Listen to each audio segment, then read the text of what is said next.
I was muted. Sorry, we're back. Now we're back for real this time. Cool. All right. Good. All right. So yeah, you may need to refresh your stream in order to get that camera to show up. I don't know why it's been doing that. It just the camera doesn't blink. It's just OBS loses it for some reason, and the only way to get it back is to close OBS altogether, which is some BS. Some OBS. Yeah. OBS. Yeah. Okay. So it looks like we're rolling. So we're back. Okay, so continuing my story of the Japanese urban legend woman. Her head comes off. Heard that part. Organs attached. Flies around, and she goes into houses at nighttime while they're sleeping, and she was one that would breathe in their breath, so she would like hover over you. Like a dementor. Yeah. Okay. And breathe in your breath and suck your life out of you from your breath. And then after she had sucked all the life out of the person's dead. Then she would fly back, plop back into her body, and then she could wander around during the daytime and nobody would recognize her. So she's kind of a witch type of thing, but they think that it may have been one of the inspirations for vampires from way back in the day. Sucking the life force. Yeah, sucking the life force. And then one of the ways to kill her, one of the only ways to kill her, was that as her head was out flying around, sucking the life out of people, you fill the body cavity that she left, you fill it with glass.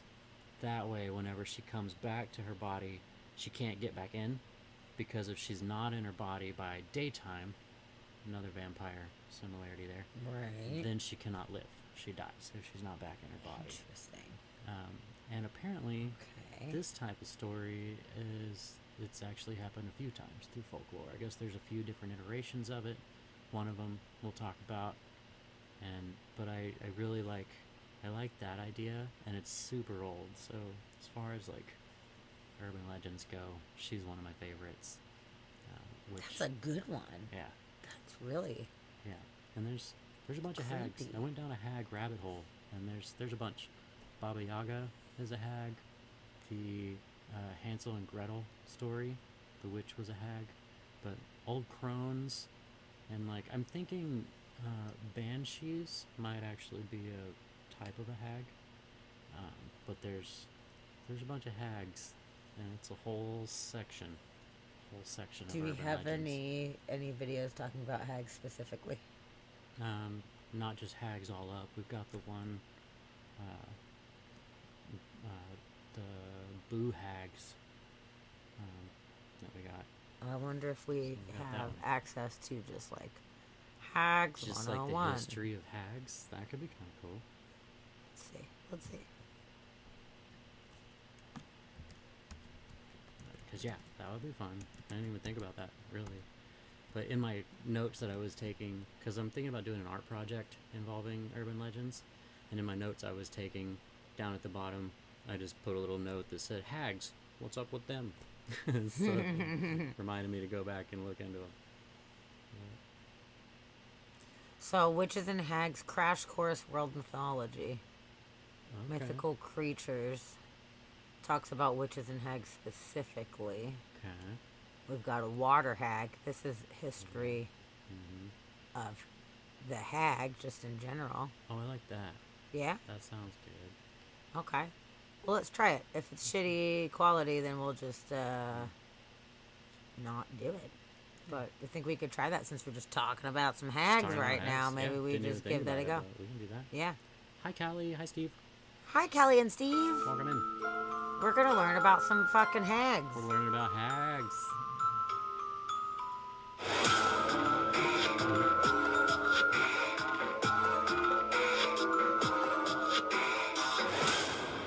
Oh, Princess. I've heard of her. Lisa I forgot her name Sherwood too, grew up but- in a quiet village, mainly isolated from the rest of Oh, this is- civilization. This is a The people game. of the Ham. Hold Oh, on. I think that's just how they're opening Are you it. sure? Dead by Daylight? Is that Dead by Daylight should be the stream name, right? the history behind the horror? Oh, I don't know. Let's see. Is it just a game?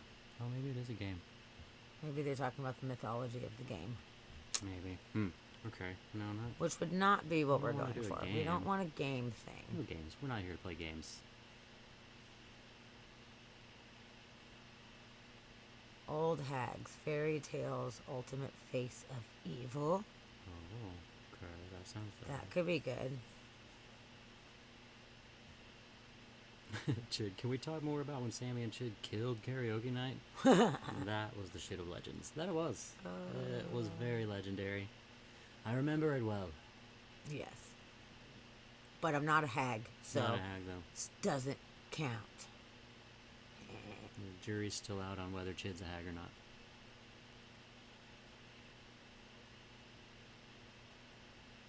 Okay, so let's try this one and see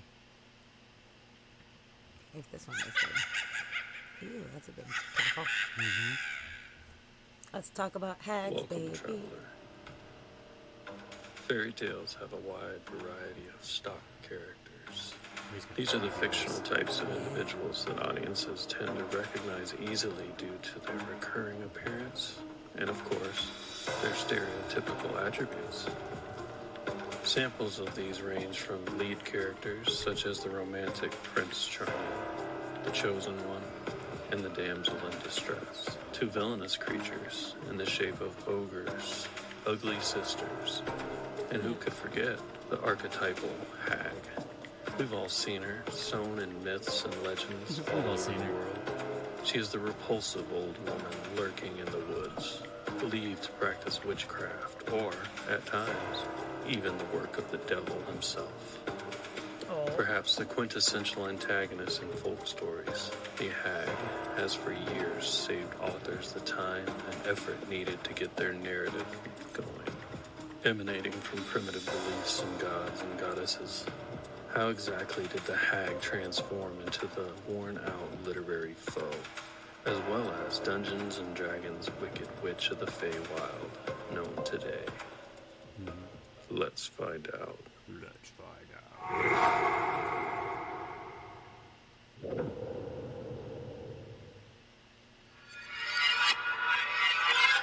Nice to meet you, hag.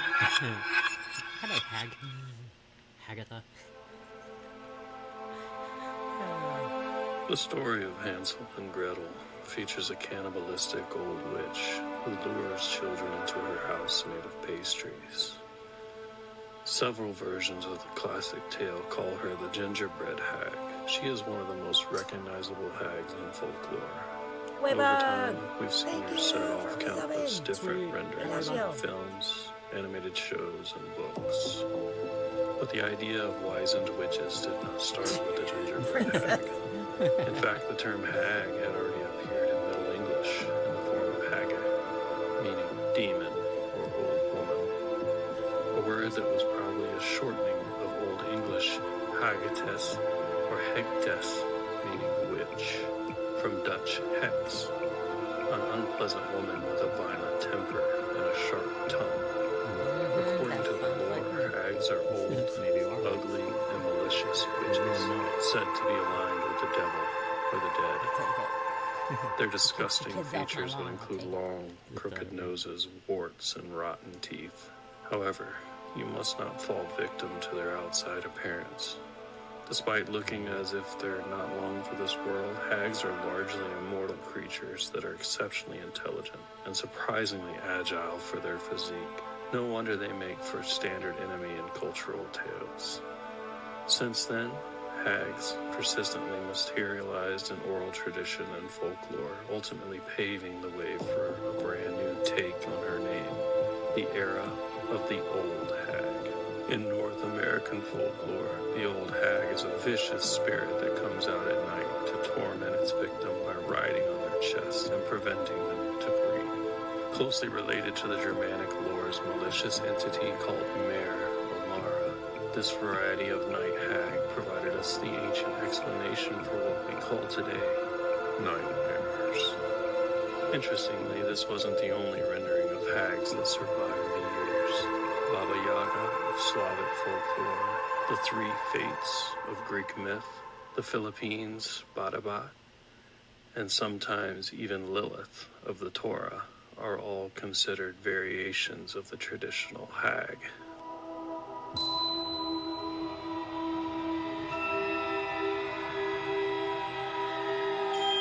The These days, witches are often regarded as feminist icons, a way for women to reclaim the power to decide who they should be in this world, moreover, what they should do. But in the past, especially during the Middle Ages, women who either threaten or reject the hetero-patriarchal order weren't given the same liberty that they now have to fully express themselves. Instead, they were vilified. The truth is, some hags may be wrinkly from old age, but they were traditionally seen as elemental goddesses who were neither benevolent nor malevolent per se. Basically the antithesis of fertility. The belief in them was rooted in paganism. But when Christianity and the concept of patriarchy began to spread, hags were increasingly portrayed as evil witches, rather than primitive nature spirits they originally were. Still, more bothering is the fact that this ploy has been rampant all throughout history. Most cultures that introduced the lore of the hag were riddled with misogynistic values that only want young, beautiful, and submissive women they could train to do their housework. You give them an aging female body, non-reproductive and anti-family, or someone headstrong, smart, and powerful, and probably even aware of her sexuality, then they'll give you the hag.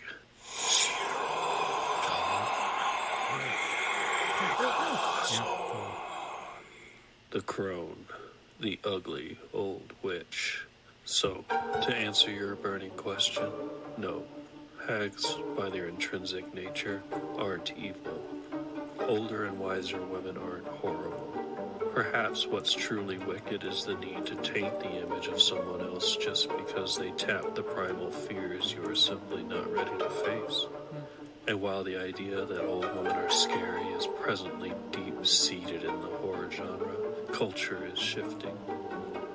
And it's not long before a new season of The Witch finally dawns. Thank you for joining us on this journey into darkness. That was a nice My name is introduction Sid to hags in Myers. general. Welcome to Lore Thrill. If you'd like to read more about hags, Cool. That's good. Interesting. Interesting. Okay, okay. Hags. So, a little hag backstory there. Yep. Okay. Just a little bit. That was just like the basic gist of hags generally. But then there's specific types of hags, all different types of Yeah. hags. And yeah, every culture has their own story, right? Or multiple stories of hags, which is cool. There's water hags here. They're talking about water Oh, hags. yeah, water hags? Should we check out water hags? Yeah. That sounds awesome. That's like 4 minutes. Okay. Okay. I'm in. Let's do some water hags. Woo!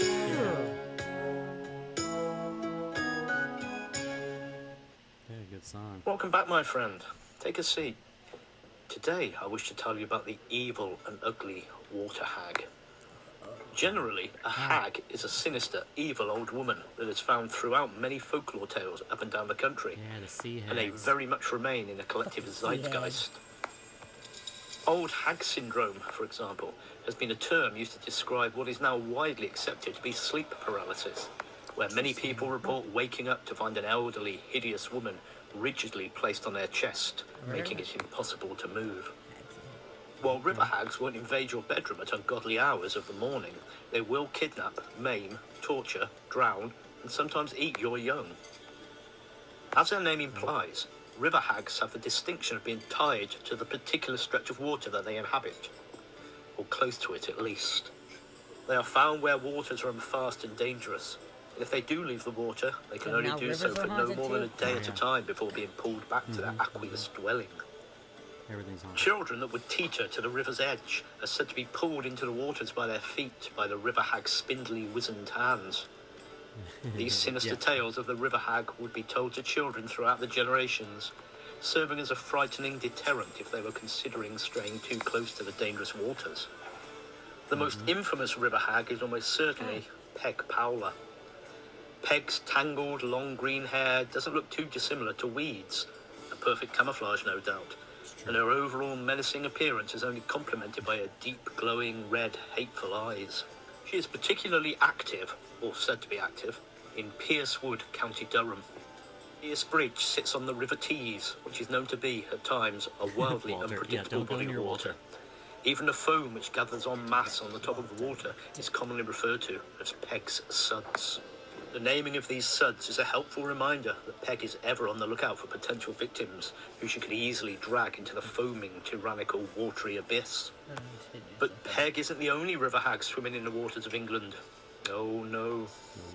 Jenny Greenteeth, or Ginny Greenteeth, depending on who you speak to, has been described as similar to Peg, perhaps a relative, who knows. But she doesn't just favour the young and innocent as Peg does. The elderly are fair game too. Another notable mention includes Grindylow, who not only likes to drown her victims, she tortures them, eventually eating her human prey. A task all too easy due to her iron teeth. While many tales of nefarious water dwellers are confined to the north of England, Cutty Dyer is a male who performs exactly the same function as the hags, except he is located in Dartmoor, Devon. Dyer would delight in brutally torturing naughty little boys by cutting their throats and dragging them into the waters of the Yo. Shouldn't have been nice. If that wasn't an invitation to be as good as gold, I don't know what is.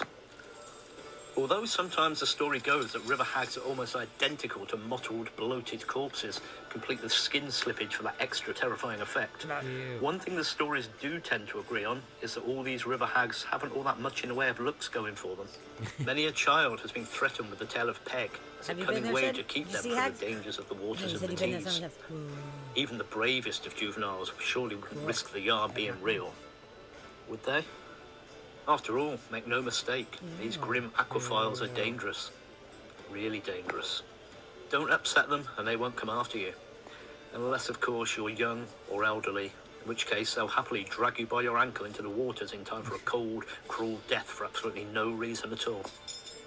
And it isn't just large bodies of water they inhabit. Mill dams, wells, streams, rivers, you name it. Chances are there's a river hag lurking within it. Don't say you weren't warned. And there ends my tale of the water hags. I hope you enjoyed it, and if you did, please subscribe, like, and leave a comment below. So farewell, my friend. Have a safe journey home. Oh, and don't stop to peer into any wells or ponds you might find. Nope. You never know what's in there. Hags. Hags, man. Got a well full of hags. Sweet. Yeah, Chid, talking about the spooky stuff happening in the moors, I'm hoping that we're going to be driving through the North York Moors National Park on the way to York from Alnwick Castle. So that is the plan. It looks really cool. There's all these fields of flowers and stuff during the summer that look really nice. But mainly I was like, well, rather than drive around the park, we can drive through the park because it's the moors, because there's all these spooky tales of the moors. I don't know if there's specific moors that have stories, but like going through any moors Yeah. sounds cool. And there's some old abbey ruin in the moors as well. Huh? I thought that would be kind of cool just I to don't drive really through. know what moors are. It's like kind of a swampy region, fieldy and swampy region. Okay. So nature preserve areas. Okay. Oh, Jay's grave. What is Jay's grave? And Hound Tour. Ooh. Ooh, now I'm. And there's a prison. Oh no shit. Yeah, Dartmoor. I looked up where it is, and unfortunately, it is in a region which I will not be frequenting this time. But there's that whole kind of peninsula that's in the southwestern region of England that one day I will definitely check it out. There's a lot of really cool ruins over there too. And I've never been to that part of England at all. So one day we'll make it over there. Go see some of the cool ruins and go check out these spooky places that you are recommending. Because that sounds great. But I love it. The stories of hags. Yeah. That's really, really cool. And actually, that's interesting about the sleep paralysis being related to hags, because whenever I ran across, it might be in the video we're going to watch, but they were saying that one of the phrases that came out of hags, because of them, laying on you while you're sleeping, which makes sense about the sleep paralysis. But one of the phrases that people used to say whenever they'd say goodnight, they would say, "Don't let the hag ride you," and Oh. it was like "Don't let the bed bugs bite" type of thing. But whenever they say ride, specifically with the boo hag that we're gonna learn about, that's what they referred to whenever they would suck your breath. They would call that riding you. So if they were riding you, is when they were killing you, essentially. Gotcha. And you'd be frozen there while they were sucking your breath. So "Don't let the hag ride you" was referring to sleep paralysis, I guess, and the superstition Wow, and belief that's that you were interesting. being sucked of your life. But yeah, "Don't let the hag ride you." I like that phrase. That's good. Okay, I'm looking up Jay's grave. Oh, okay. Supposedly is the last resting place of a suicide victim who is thought to have died in the late 18th century. It has been a well-known landmark on Dartmoor and the subject of local folklore and several ghost stories. Mm-hmm. Let's see if there's a video about it. 'Cause it's Chid's birthday. And Yeah. if we're going to cover an urban legend, we're going to take Chid's Might as well advice take Chid's. today. Yeah. Dartmoor's hairy hands. An evolving myth. Hairy I'm trying to hands. find the best looking version of this. Let's see. His hairy hands the same as Jay's grave. It did mention it both. Okay. So I don't know. Let me see.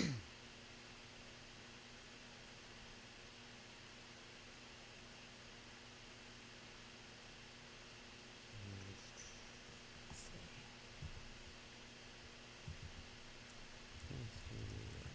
I don't know. Because I typed in Jay's grave urban legend, and then this came up, but I'm not positive. Chid, is the hairy hands related to the Jay's grave? That you know of. If you don't know, it's okay to say. I don't know.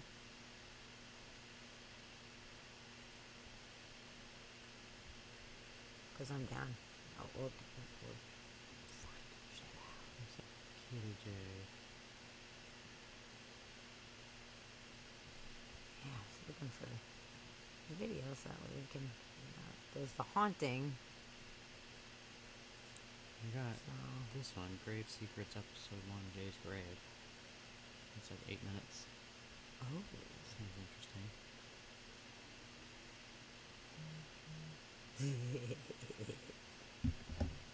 I just did History of Jay's Grave on YouTube.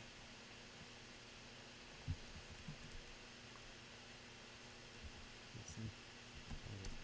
Might be okay. we'll try it. What do we got to lose? Nothing. Nothing? Not losing anything. Let's do it. Okay. It's for you, Jim. Oh, let's see. Let's do it one. Oh shit. What's Yeah. the tail of it? So Yeah. okay. But it's Kitty J's. Is Kitty J the J? That's Yes? what, yeah. The one that I mean that says Kitty J too. Yeah, I just didn't know that was the same thing. Yeah, when I googled it, that's what Okay. Kitty J. It's a good cat name. Dartmoor, in the southwest of England, is well known for its folklore legends and tales of the paranormal. One of the best known stories that has been told, written about and speculated on in recent history is that of Kitty J, a local servant girl who committed suicide after being jilted by her lover sometime in the late 18th or early 19th century. Her grave lies approximately 1 mile away from Hound Tor in the Manhattan area of Dartmoor. The story of Kitty J seems to have been changed numerous times over the years, and the exact circumstances behind her death are still uncertain, but it's most commonly believed that she was an orphan child, taken in at first by a house for the poor in nearby Newton Abbot. Being a nameless child, Mary J was the name given to her by her carers at the home. Over time though, with the retelling of the legend, her name has varied, often being referred to as Kay or Betty Kay, but Kitty J remains the most commonly used today. As she reached adulthood, she was employed by a local farming family at a farmhouse in Manhattan.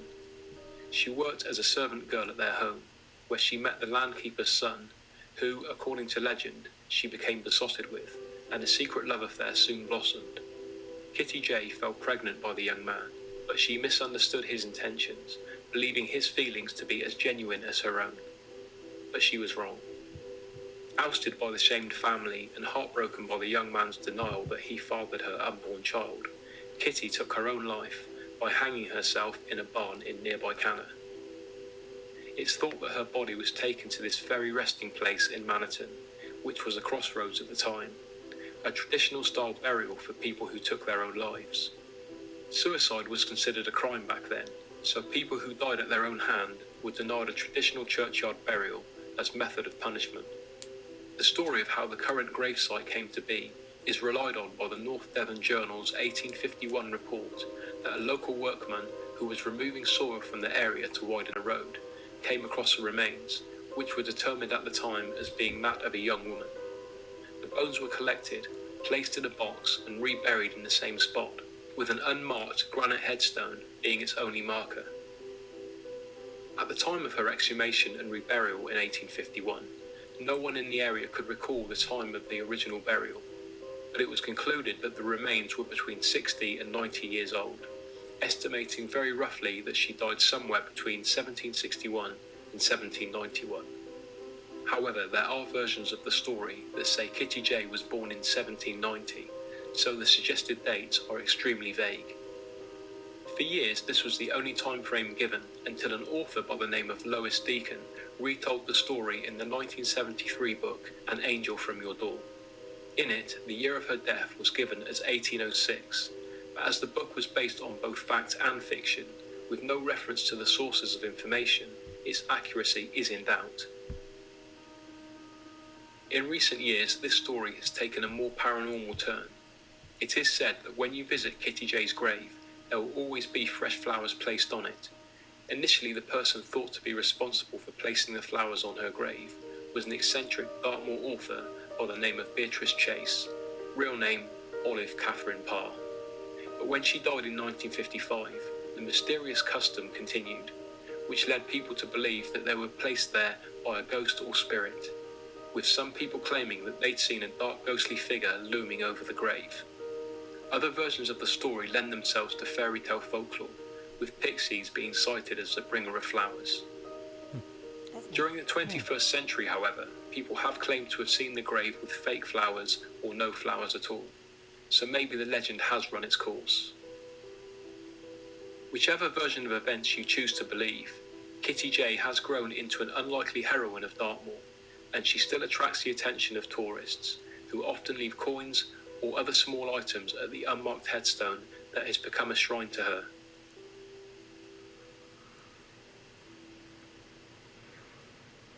That's a cool Interesting. story. That was a good urban legend. Yeah. Shrouded in mystery. Yeah. That I'm And inspired there's by. always flowers on her grave? Yeah. That's trippy. Sometimes people leave coins on it, which my brother took one, so he's going to hell. Oh, He's yeah, he is. definitely He's gonna- haunted. Damn, that's fucked up. Yeah.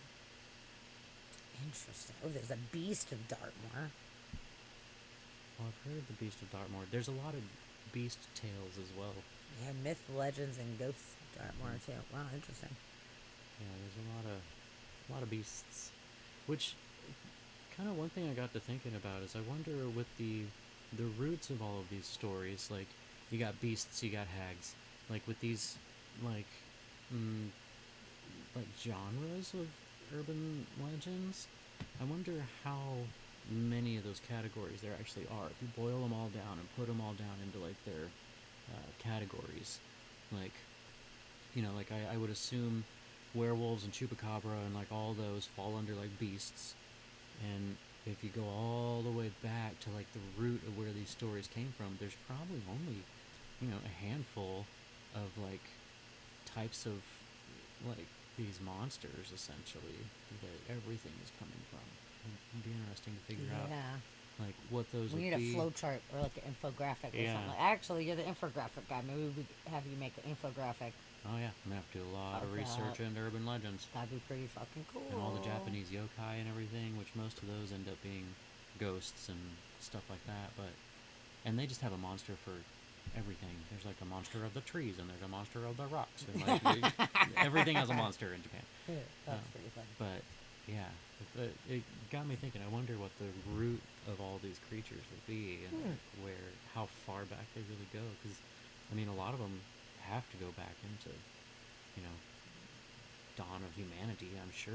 Like people have been talking about mysterious, scary things since we were able to talk. I bet. So Yeah, it'd be interesting to find the root of some of this. that would be very, very cool.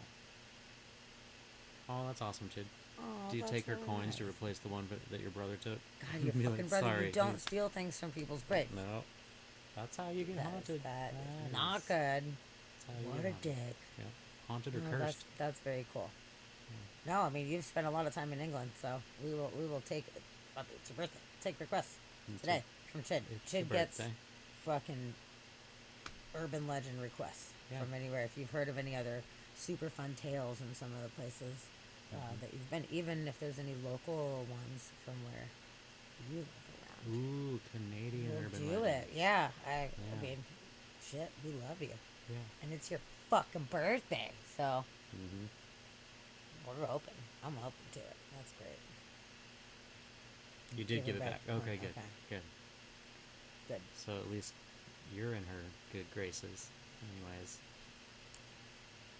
Interesting. That sucks. She got knocked up, and they were like, "Whatever, fuck you," and she's like, Mhm. "Kill myself." Like it's a dramatic tale that's probably happened countless times Probably. throughout time.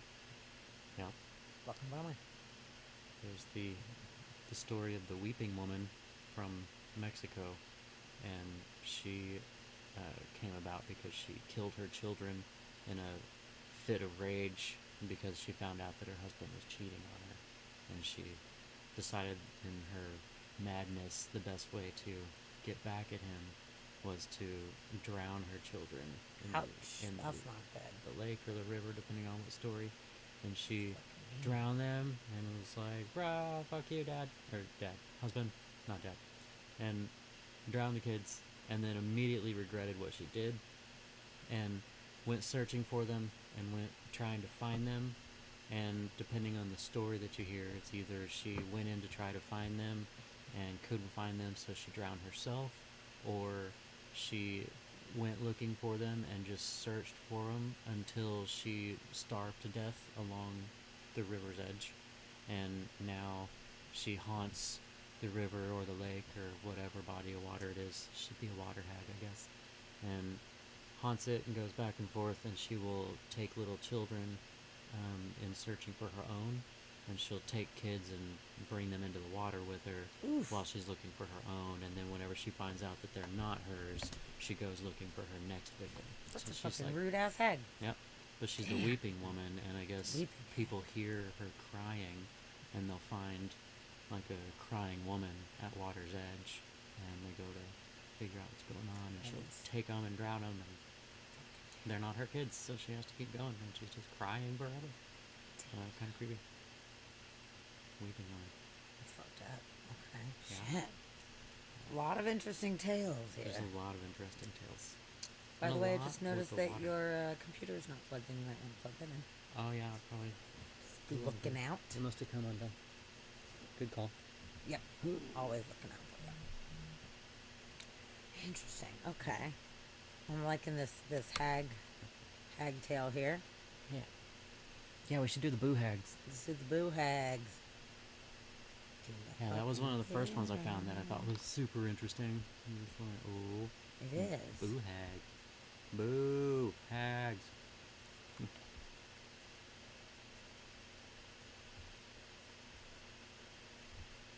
Okay. Put this one here. Let's learn about a boo hag. Get ready, guys. It's gonna be scary. All time scary. All time. Hidden across the United States of America are monsters that used to terrify, confuse, scare, kidnap, and devour our ancestors. Some call them legends. Some say they don't exist. But stories of their existence have been documented in all 50 states. These are American monsters.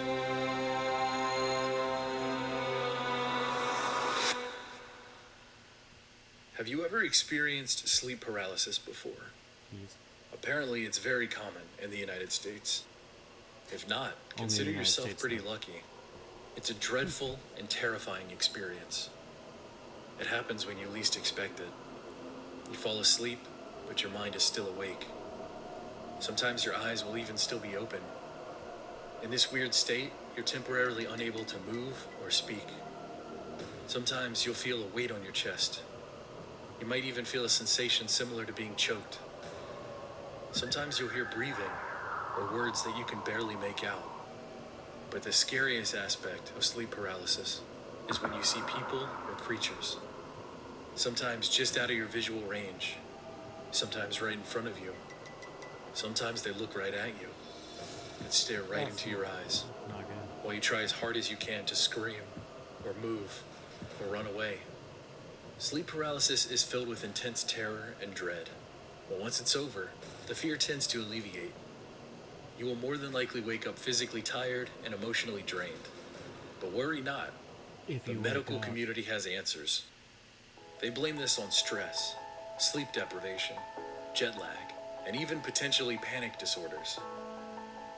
The visual, auditory, and sensory experiences you went through are nothing more than hallucinations. The intense fear that you felt is non-life threatening, but it can cause anxiety. Some will find those reasons satisfactory, Some while of others those might look facts. for a different explanation. And there is one. The Boo Hag. Oh, that's right. A long time before the United States of America was founded, the old world held an explanation. Their explanation was the hag. In Europe, the hag's influence is still known to this day. Remember the witch in the Germanic fairy tale of Hansel and Gretel? She was a hag. The haunting tale of Baba Yaga? She was a hag. Even England had legends of a river hag who would hide in the water, covered in green pond scum, and if children got too close, she'd grab them with her long arms and drag them underneath. In Africa, the evolution of the hag took a terrifying turn. Stories and accounts of the hag were already scary, but in Africa, they grew to new and unsettling heights. The hags in Africa were considered more vampire-like. Many African communities called the hags the devil on your back. They'd come in the middle of the night and suck the blood from your body, or steal your children away to never be seen again. Sightings and reports of the hag can be found throughout the world, including Japan, China, and Thailand. But now we're going to travel to the home and the origin of the Boo Hag. Africans from various backgrounds were kidnapped and imprisoned together and shipped to South Carolina. These people formed a cohesive culture called Gullah. Even to this day, the descendants of African slaves brought to the Carolinas still exist, most of which still live in the Low Country region of South Carolina, specifically the Sea Islands. Gullah culture has persevered for hundreds of years despite war, disease, slavery, and natural disaster. The Boo Hag is regional to South Carolina, but has since spread to the surrounding areas of North Carolina, Georgia, and Florida. Oh, it's a spreading hag. This variation of the hag is a mythical creature in the folklore of Gullah culture. Some claim the Boo Hag is worse than the hag, but others say a hag is a hag. So what is the difference between the Boo Hag and the hag? Well, that comes down to the spiritual beliefs of the Gullah people. They believe everyone has a soul and a spirit. They believe that souls leave human bodies upon death, and if it's a good soul, it ascends to heaven. Meanwhile, the spirit of a person has a different function. A good spirit stays behind to watch over the deceased family, guiding and protecting them if needed. Think of this as a guardian angel, but a bad spirit, on the other hand, is a boohag. The boohag uses witchcraft to manipulate people and steal energy from the living while they sleep. Rude. Gullas sometimes bid each other goodnight, saying, "Don't let the hag ride ya." Oh, yeah, there you go. That was a So what does the boohag look like? Well, there are two parts to this answer. One with skin and one without. The boohag during the day looks like any other person. Perhaps a little off, but it's pretty hard to tell. The only giveaway is that sometimes they give off a sulfur-like smell and a localized humid temperature. But in the South, it's always humid, so it's the perfect place to hide unnoticed. But at night, the true horror of the boohag is revealed when it peels off its used human skin and reveals its true form. They are skinless and bright red in color, with pulsing and bulging blue veins. Ew. To survive, the boohag finds victims at night to sustain its energy. And if need be, it will steal a living person's skin and wear it like clothing so they can move among the living without suspicion. When night rolls Good around plan. to feed, the boohag will find a safe place to shed its skin, to go look for a victim to ride. Oh, yeah, Steve's totally If you're a succubus. unfortunate enough to come across a boohag, here's what happens. What doctors call sleep paralysis today is what the boohag does to you. In the middle of the night, when you drift off to sleep, the boohag sneaks into your home and absorbs your energy. This process leaves you paralyzed, terrified, and in a dreamlike state. When the boohag enters your room, sometimes it stays out of sight, and sometimes it's only barely visible. But sometimes it crawls on top of you and stares right into your eyes. This is what the Gullah people mean by "don't let the hag ride ya." So what happens if you see it or fight back? Knowing it's there is terrifying and unsettling. But if you see it, you're met with this unparalleled dread. Yeah. You can feel yourself screaming and crying out, but not a peep can escape your mouth. Whatever you do, don't fight back. If you do, it will steal your skin and pretend to be you. For all we know, someone you care about right now could be a hag, and you'd never know it. Oh, your head. I don't think so. Of the few that have lived to tell the tale, apparently touching a boohag is an awful experience. It's been described as feeling like warm, raw meat. Punch one, and your hand bounces back like rubber. So how do they get into your house, and what can you do to stop them? Boohags are unrivaled in their craftiness. They can get into your house through very small openings, a slightly open window, or even a crack in a wall. They'll contort and squish their fleshy body through. Once inside, they'll find a sleeping victim and steal their breath, or more specifically, their energy. The boohag will ride its victim all night long, then sneak away before dawn to return to its skin if it doesn't decide to steal your own. But there is some hope. If a boohag can't get back to its skin before the sun comes up, it will be destroyed. Now these next few ways of defeating the boohag may seem strange, but the Gullah people swear by them. Back in the day, powdered rifles near the bed could scare them away because they hated the smell of gunpowder. But with modern weapons, I'm not sure that would work anymore. Another long-standing method of protection is having a straw broom or a brush left out. Apparently they are extremely compulsive creatures. They can't seem to pass by a straw broom without counting every last strand. With enough strands on a brush or a broom, Okay, so by the that time they OCD, finish got it. counting, they don't usually have enough time to get back to their skin before the sun comes up. Yeah, that seems to One be last method of for defense multiple is heads. salt. A salted boohag can't easily get back into their OCD? skin. Yeah, The salt dries them most out of them. and makes the process a huge ordeal. Although rumor has it that some boohags have wised up to these tactics, some can count really fast and instinctively avoid salt. So you might want to keep a few extra straw brooms and brushes around just in A case. bunch of them. To summarize one this giant all, broom. what medical professionals call sleep paralysis, the old world called the hag, and in the deep south, they called it the boohag. Legends fade away as society turns away from the fears of the past. But those legends haven't disappeared. They still live and walk among us. The Buhag is but one of thousands of American monsters. With so many more to reveal, we're just getting started.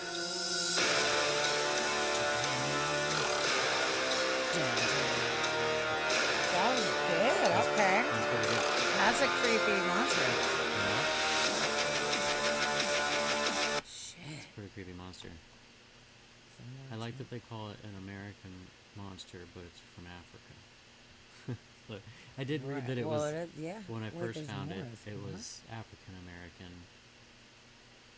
but they were Yeah, like, they said it's from Africa because everybody was enslaved and brought over from Africa. Yeah. So it was a spirit that they brought with them. It came with them. Yeah. Okay. Side story. Oh, side okay, story. okay. Hold on. I was like, wait a minute. There's somebody.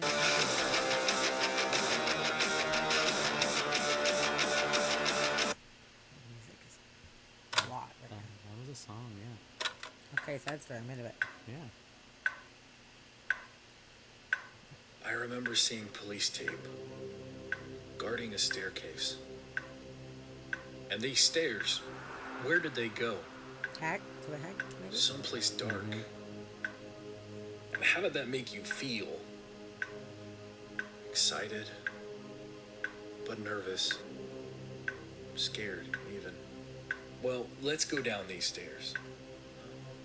I believe they represent a chapter of your life you won't allow yourself to relive. My job is to help you take the first step. Is that all right with you?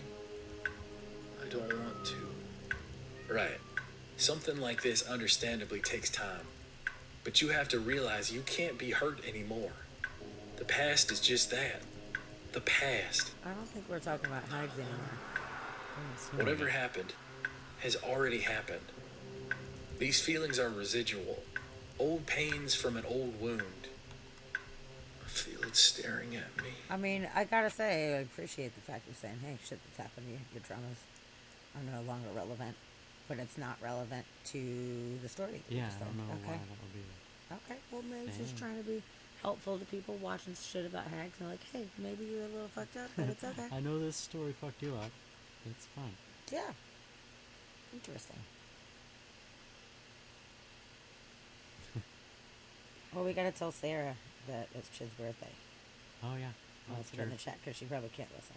to Yeah, us. she's probably not hearing anything. While you're doing that, I will say I found the flying head vampire hag. It wasn't Japanese like I thought. It is Malaysian. Okay. It's a Malaysian type of vampire. So it's like a vampire Okay. myth. You send it to me? No, I will. I'll send So we can show the photo. Yeah. Let's do that.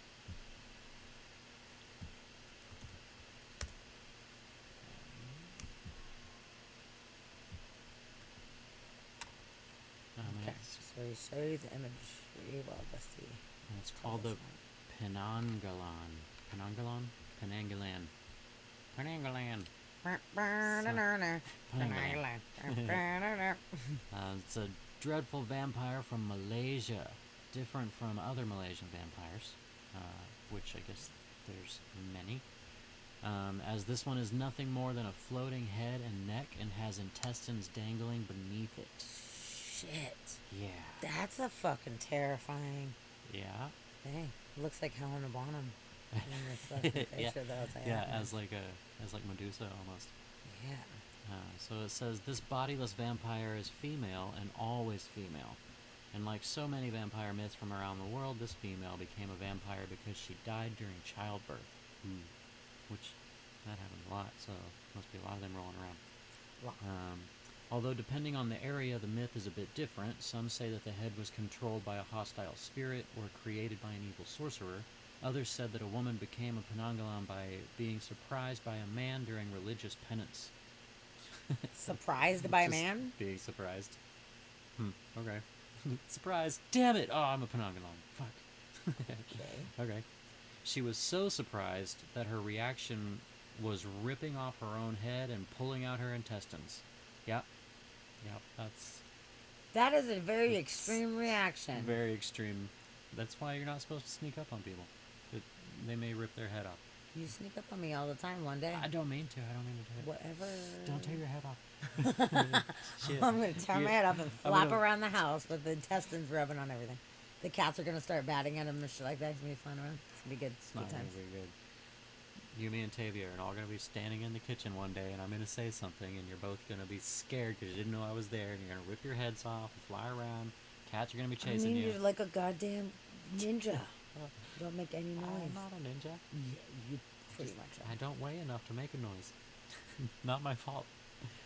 I'm telling you, jingle bracelet. You need to wear that jingle bracelet. Save us all. But then I just sounded like a cat, and it didn't help at all because It- you oh, thought it I was helps. a cat. No, it's just, I can tell the cat's jingles based on the tone. Mm-hmm. So, please. But Uh, anyway, Anyway. flopping around Yep. with a bunch of intestines. Yeah. Go. So anyway, these disgusting dripping. Actually, that sentence starts with the word anyway. So that was a good. That was a good. Oh, pause. funny. Anyway, these disgusting dripping intestines would cause sores if they so happened to drip on a living person. The Penanggalan would also use mass amounts of vinegar to shrink its intestines so that they would fit in the head and neck. Also, these intestines just so happen to glow in the dark. Glowing Get out of here. intestines. So that, watch out for that. They're glowing intestines. It's terrifying. How am I going to be this for Halloween? This is Right? good. Just wear all black and then just have intestines Just have kind of like intestines, flopping like over glowing you. intestines I'm listening hanging to down. it. Okay.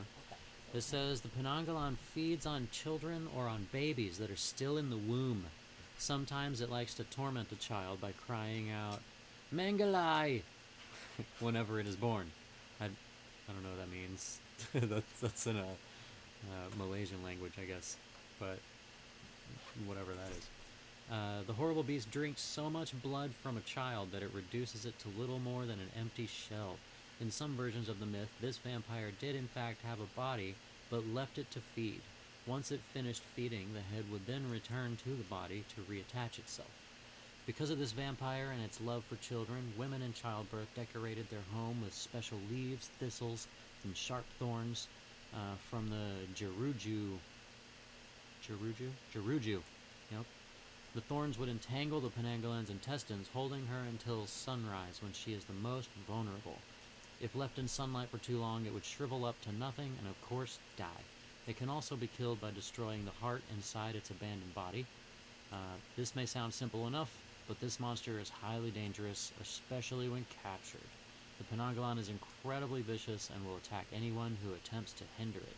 Its teeth are incredibly strong, and its eyes can shoot hellish fire. In some versions of the myth, this vampire can shoot deadly venom that would paralyze anyone that came too close.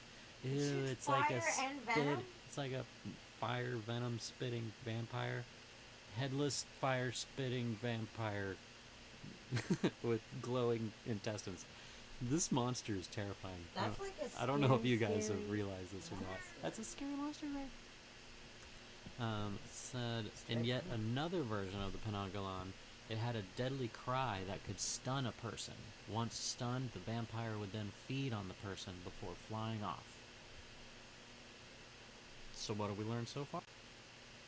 We learned that Malaysia has some very odd vampire myths, much different from the vampire lore we know. I concur. Yeah.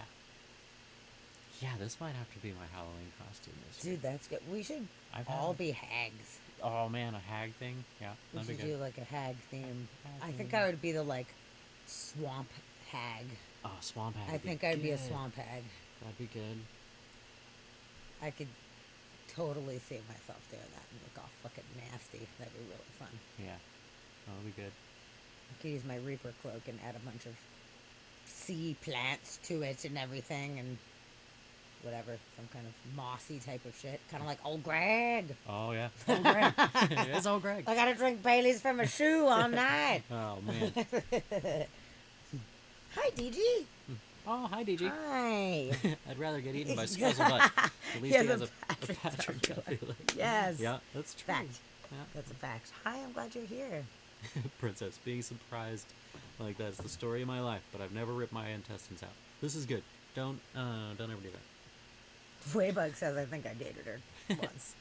What? Maybe. You dated Barbara the too? Karen Hag. Oh my god, that's so funny. It's funny. I've actually got a couple costumes that I've thought of that would involve wearing all black and having just my head. Do you think? What if you just wore a morph suit, a black morph Yeah, suit, black which morph would be suit like with the extra head cool. showing, and then do like whatever. Especially a Yeah. Halloween costume, like our party where it's all dark and stuff. That'd be good. Because yeah, I thought about being a shrunken head, and just doing all black, and then making my head look like a shrunken head, and then just Ah. being like a little floating shrunken head. Okay, I like that. That's Yeah. cool. JT, Ah. what's up? Hi, JT. Hi, I'm so glad that you're here. Hello. I love you. We're learning about hags. Learning about hags. Learning about fucking this is the craziest hag. Yeah. Flying head hag. Yeah, we've been talking about some hags. This is the Malaysian vampire hag, the Penanggalan. that looks like Helena Bonham, Yep. apparently.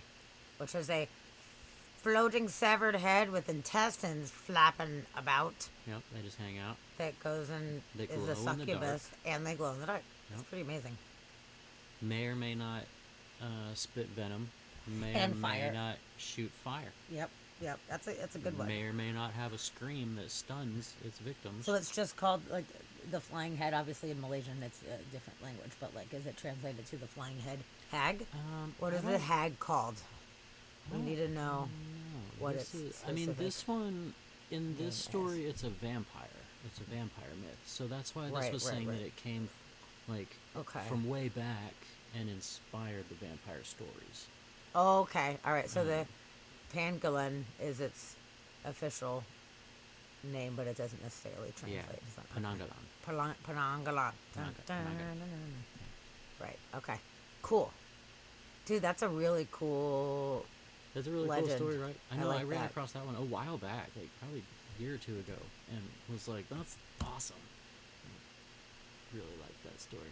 Well, I'm gonna look at some images and see if there's some other cool Ooh. images of it that maybe Penanggalan. we will want to see. Yeah, Oh yeah. Okay. Mm-hmm. Here's this one yeah. here. JT, this is a portrait of me at work today. Aw, you having a rough day? Okay. Intestines and a floppy head. Got Yeah. it. Those are like, she's got long hair. Oh, that's a pretty one. That's very nice actually. I like that. I have to add this to my list of urban legends that I may or may not put in my art series. Yeah. Oh yeah. Oh, this one's good. And creepy.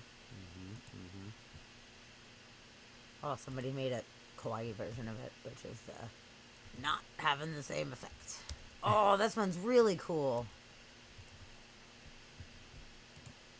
Ooh. Oh, that's awesome. Oh, that's super cool. That's fucking sweet. Hey, look at her creepy face. That's so sweet. Like organs hanging out. Gosh. I dig that. Oh, this is cool. What a cool tattoo this would make too. Oh yeah. Have the organs like wrapping around and a big scary severed Malaysian vampire head. Yep. I mean, I'm into it. I'm totally into this. This is fucking cool. Oh, that's got lungs and the heart and the liver and all the things. JT, you got asked out on a date tonight? Ooh, hey. I like your intensity. You want to go get dinner Friday? I, Nah. somebody- Yes, I do. Somebody likes your intensity. Did you Huh? very intensely respond? Yeah, you had to respond very intensely, right? Is that a toy? It's a 3D printed toy up on.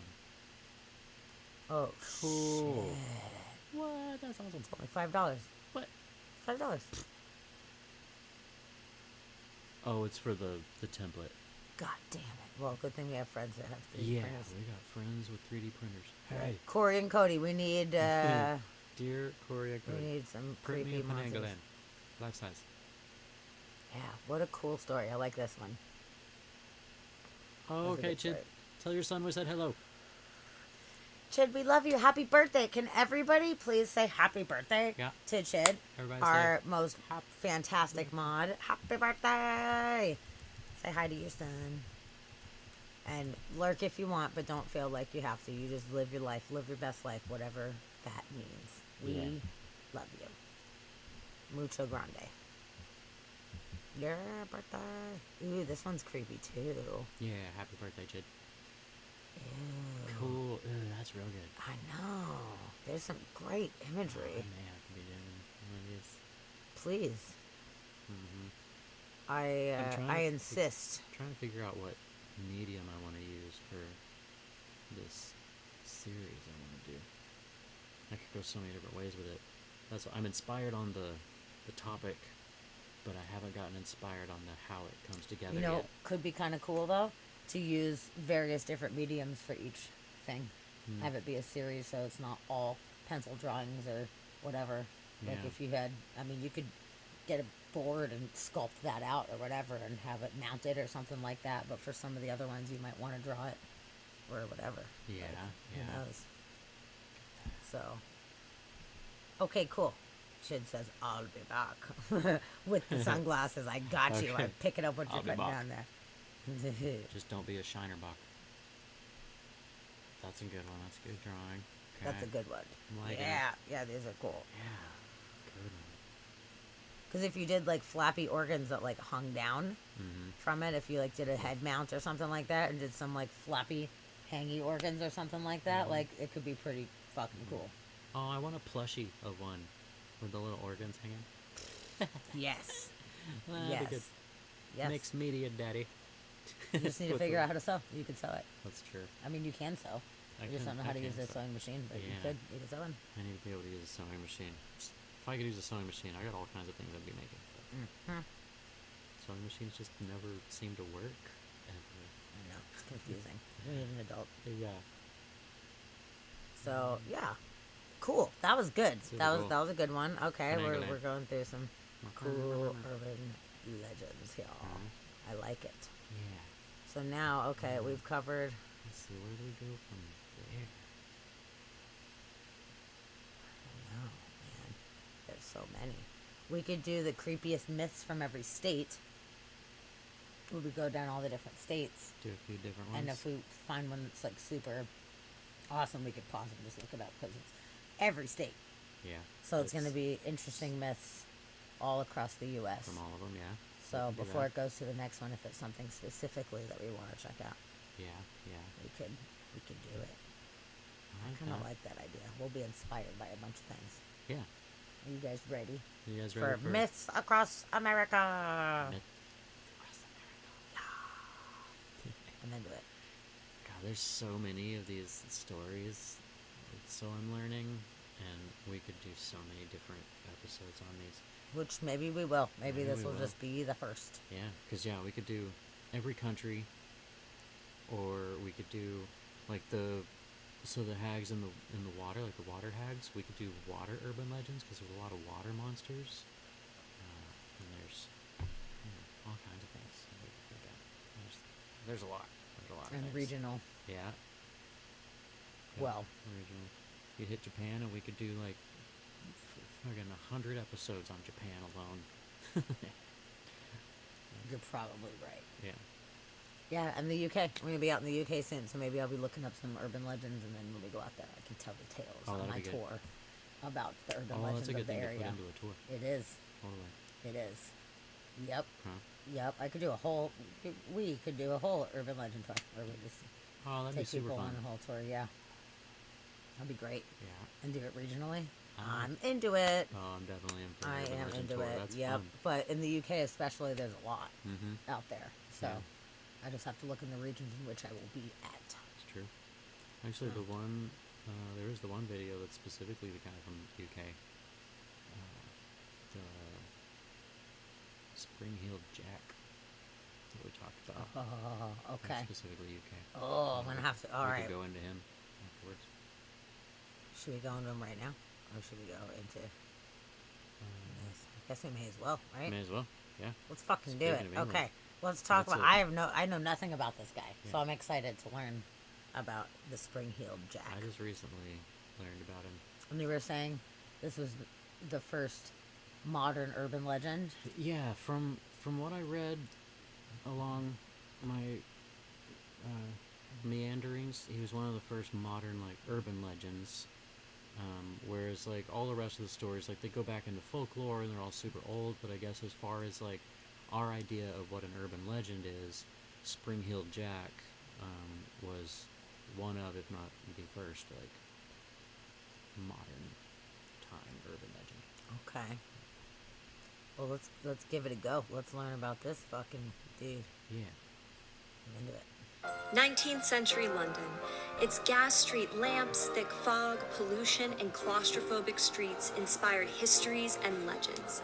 The largest urban environment in the world at the time, London boasted rapid industrialization, significant job opportunities, brutal class division, crowded slums, and a fire-breathing, wall-leaping, claw-wielding devil who attacked women in their homes and in the streets, terrorizing a community for some 67 years. Introducing one of the world's first urban legends. His name was Spring-Heeled Jack. I'm Dr. Emily Zarka, and this is Monstrum. Early in the 1800s, reports of a leaping man in the form of a ghostly apparition had already emerged in folklore and rumors. But the flesh and blood creature took form in January 1826, when the Northampton Mercury reported that a masked man with spring boots which enable him to vault over a 10-foot wall was spotted. A man jumping walls in the middle of the night can easily be dismissed as a prank, right? Maybe at first, but in 1837, his behavior and his notoriety changed. That year, multiple women gave statements to the police that they had been violently attacked by a monster who would ring their doorbell or accost them in the street and then tear their clothes with his claws.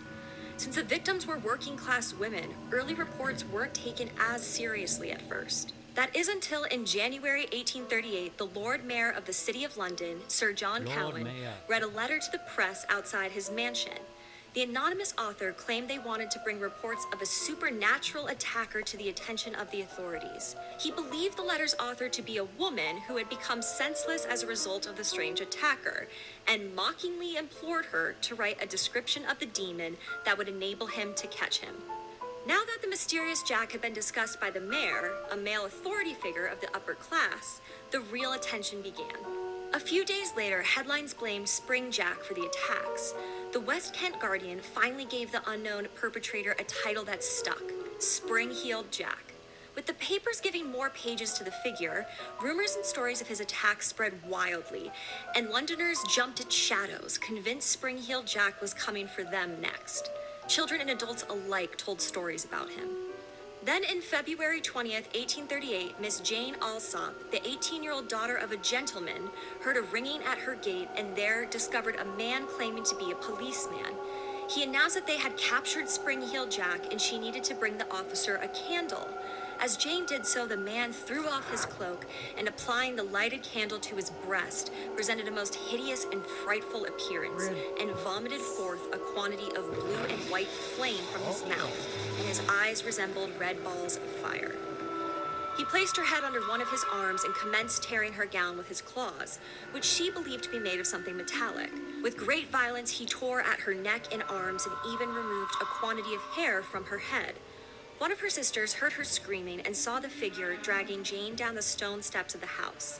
She barely managed to pull Jane back inside and slam the door. At this time, her sister's dress was nearly torn off, both her combs dragged out of her head. The man continued to knock on the door until they called loudly for the police. Another similar attack by a man of tall, thin, and gentlemanly appearance, wearing a cloak, appeared in papers a little over a week later. Very quickly, Spring-Heeled Jack was labeled an aristocrat. A report on February 27, 1838, in the Morning Herald said that a young servant boy opened the door to find someone of hideous appearance, with a claw-like hand and clothing embroidered with a family crest with the letter W. A family crest, the letter W? Our first clues as to the identity of this leaping legend? An aristocrat, maybe? Wayne. Someone Bruce Wayne. already notorious? One man in particular Figured was it given credit for inspiring the first Spring-Heeled Jack legends, the Marquis of Waterford. Born in April 1811, the young Henry de la Poer Beresford became the third Marquis of Waterford following the death of his parents and older brother. Educated at Eton College, his penchant for mischief and drinking earned him a reputation in the press long before Spring-Heeled Jack leapt into the scene. Reports of the young Marquis smashing windows, offering money to people to fight him, throwing meat out of a butcher shop, and accosting people while naked had appeared in the press, and he was arrested multiple times for drunk and disorderly conduct. In one Party notable time, incident in right? April 1837, after a phantom leaper appeared on the landscape, but before Spring Heel Jack had become a legend, the newspaper The Champion says the Marquis and his friends were charged with starting a riot, and subsequently appeared before the court wearing bearskin coats and large cravats. Reports of the young lord's exploits served as regular fodder for the newspapers in 1837. The same year, we see Spring-Heeled Jack described as a devil-like gentleman. As stories of the scandalous Marquis circulated, they may have swirled with the emerging persona of Spring-Heeled Jack. And it could be in this way the Marquis morphed into a sort of scapegoat Londoners could blame for any evil or inconvenience. Or maybe he was to blame for the crimes. It is certainly possible that the victims of Spring-Heeled Jack, who reported being physically assaulted by a man with claws, were really attacked by human male assailants, but chose to blame the faceless Spring-Heeled Jack rather than someone they knew. Newspapers of the time at first believed that attacks to be committed by one individual, but as reports increased, many proposed it was likely copycats of the original perpetrator. There were many arrests of men, like Charles Grenville and James Painter, said to be imitating Spring-Heeled Jack, frightening women and children.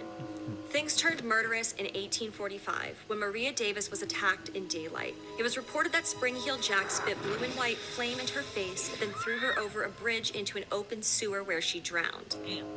However, this account cannot be verified by any existing records or death certificates. If this murder never happened, then why suddenly make Jack a killer? Perhaps the story is meant to further scare young women about the dangers of unfamiliar men. Spring-Heeled Jack's character can be attributed to the genres in which his stories were published. Legitimate newspapers reported his attacks as hard news, but sensationalized fiction stories depicted him as an avenger of crime. It was hard for people to tell if he was a real threat or not. Victorian London was a brutal place, in both reality and fiction. Yeah, but that People wasn't were looking for entertainment, and they seemed to like it best served with a healthy dose of violence.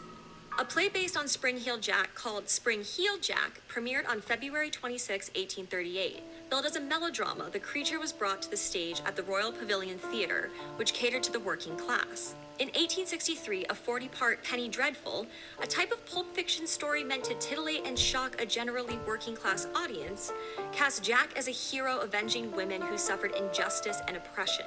The masked version of Jack was a tall form whose head and body glowed with a blue phosphorescent fire, from the back of which hung in graceful folds a long striped cloak.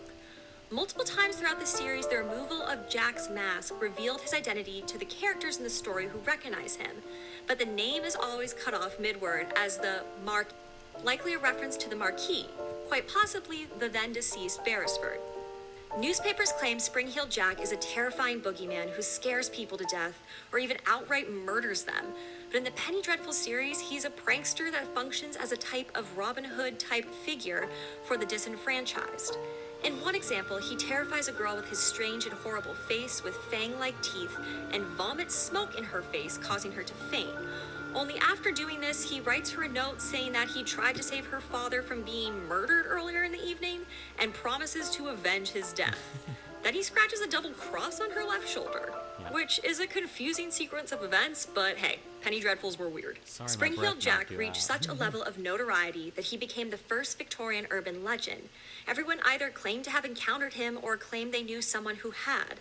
An urban legend is First defined as an Victorian. entertaining but usually horrifying story based on hearsay that is nevertheless widely circulated as true.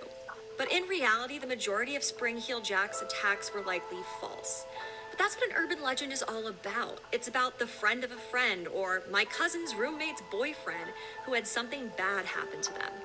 In 19th century London, a time and place of scientific advancement and technological development, but also abject poverty and income inequality, Spring-Heeled Jack gave the people something to hold on to, a mystery that could not be solved by mere science or even solid police work.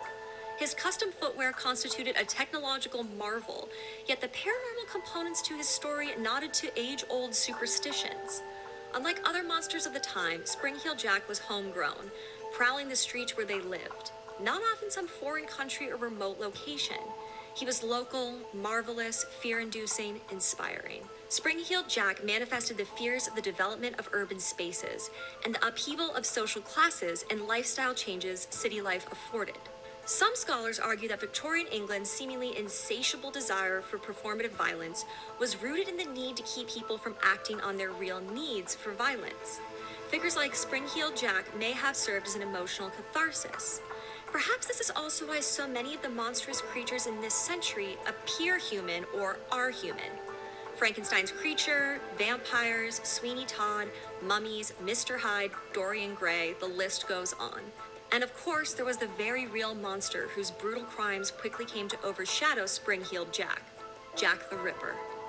This makes me think about why we've seen Spring-Heeled Jack appear again in popular culture. Most recently, he's appeared in a comic series, a graphic novel, and an award-winning book. Part of this comes from the increased popularity of stories set in highly stylized Victorian settings, like steampunk. But part of me wonders if, like the Victorians, we too are searching for an outlet for our own dark desires. Finally, in this representative, pseudo-historical man-beast whose story is set in the Industrial Revolution and thus the birth of the modern world, we see another kind of birth, that of the urban legend. You're welcome, Bloody Mary and Sewer Alligator. Sir John Cohen. Did I say Hersey? Herstory. Interesting In their home. story. Okay, so yeah, first Victorian urban legend. Right. Okay, not first one, modern, whatever. I do think it's interesting too that through all of these stories, there's an element of everybody kind of thinks that these stories were made up to teach somebody something, or to like teach a certain population about something. So like this one, thinking that maybe it was made up to try and teach young women to stay away from mysterious men, like stranger danger, essentially. Right. And then what was the other one? I think I told you about it last night. I just learned about one in Ireland. It's just a stallion. It's like a black stallion that is near water, and whenever you go up and pet it, you stick to it, and it wanders off into the water very slowly, and it drags you into the water, and you drown because you're stuck to this horse. But they were saying that one may have come about because at the time there were horses roaming around that belonged to people, and there was a lot of horses, so it was more to teach children not to walk up to strange horses because you could be kicked, or they could, get scared or spooked and run away. So it was trying to scare kids away from going up to strange horses. So I think that it's interesting that a lot of these stories come from trying to teach a lesson of some sort. Yeah. At least so they think. Like, nobody really knows, because like she said, it might just be latching on to the fears of the time, or like with all of it being people, like people are the scariest thing, so kind of that It's coming back true. around now, we're realizing that people are scarier than what we imagine. Whereas Right. we got done with people for a while, and it was it was demons, and it was monsters, and like all these different things, and like the paranormal was a fad for a while, and everybody was freaked out about that. But we're getting into the realm of people are the scariest thing that we know. I concur on that one, Yeah. which is fucked up. Yep. Sure. Yeah, that's interesting. They're like, oh, I think he's an aristocrat. Like Yeah. the fact that he was like dapper and fancy, but he was like this crazy, spooky, menacing creature. Yeah. But how awesome if he was just like this, like, rich kid, like spoiled rich kid going around just playing pranks, and like got this outfit, and maybe like made some shoes that made him jump real high or something like that, so he was able to like make himself seem weird, and then just Yeah. freaked everybody out, and the story just ran. That's And funny, like actually. how stoked was that Kind guy? of like that. Hey, Alf. Oh, hi Alf. Hi. Hello. Welcome. We're happy to have Welcome. you. Welcome to Urban Legends on Inspired by Mystery Podcast. We're learning about all kinds of legends and monsters and things. Yes. Yeah, Cool. definitely. That was a good one. Victorian London spooky guy. Yep. Pre-Jack the Ripper. Spring-Heeled Jack. He's a jumpy jack. Yeah, jumping jacks. I wonder if that's where they got it from. Yeah, maybe. Jumpy Jack Flash. Yeah. It's a guess. Yeah. Okay. I like that. That was cool. Yeah. He's a We good learned one. about hags. A couple different hags. Got the hags. And then we got that guy. So yeah, let's look at the creepiest myths from every state. Okay. That sounds good. I'm in. Let's see what American they've got to say. Urban Legends. Yes. Let's check it out. Every area of the world has its own stories passed down through the ages, twisted by decades of retelling and reimagining. While America may not have had as long a time as some other countries to build their mythology, each state has its own strange myths. These are the creepiest. The disembodied sound of children's laughter and creepy as all heck playgrounds will surely make anyone's blood run cold. Locals say that's exactly what you'll hear at the small playground connected to the Maple Hill Cemetery outside of Huntsville, Alabama. Some believe the spirits of dead children play on the equipment at least as often as the visitors. Many claim to have seen the swings moving on their own, the telltale orbs of spectral inhabitants, or even the apparitions of the child ghosts themselves. Local lore gives two backstories. Either the children buried in the cemetery haunt these grounds, or even more unsettling, the bodies of children abducted in the 1960s were buried where the playground now sits, and their restless spirits entertain themselves.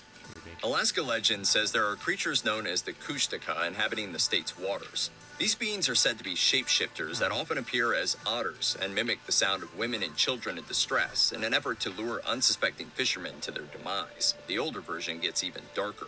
The original legends told by the indigenous Tlingit peoples says the Kushtaka would search out lost or drowning people within their hunting grounds and either turn them into Kushtaka, rip them to pieces, or simply take away their immortal soul, preventing them from continuing the cycle of reincarnation and sentencing them to an eternity of oblivion.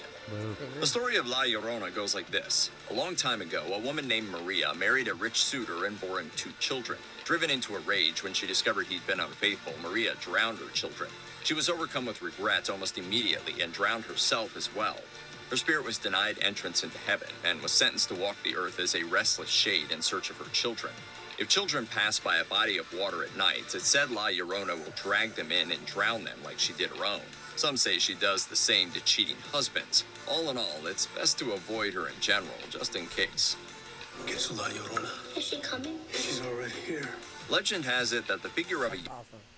Real quick, that one. So that's the one I was talking about before. That one, he said Arizona, but that's actually originally a Mexican myth. So, being Arizona, I'm sure it, traveled up. But Interesting. But that's specifically a Mexico myth.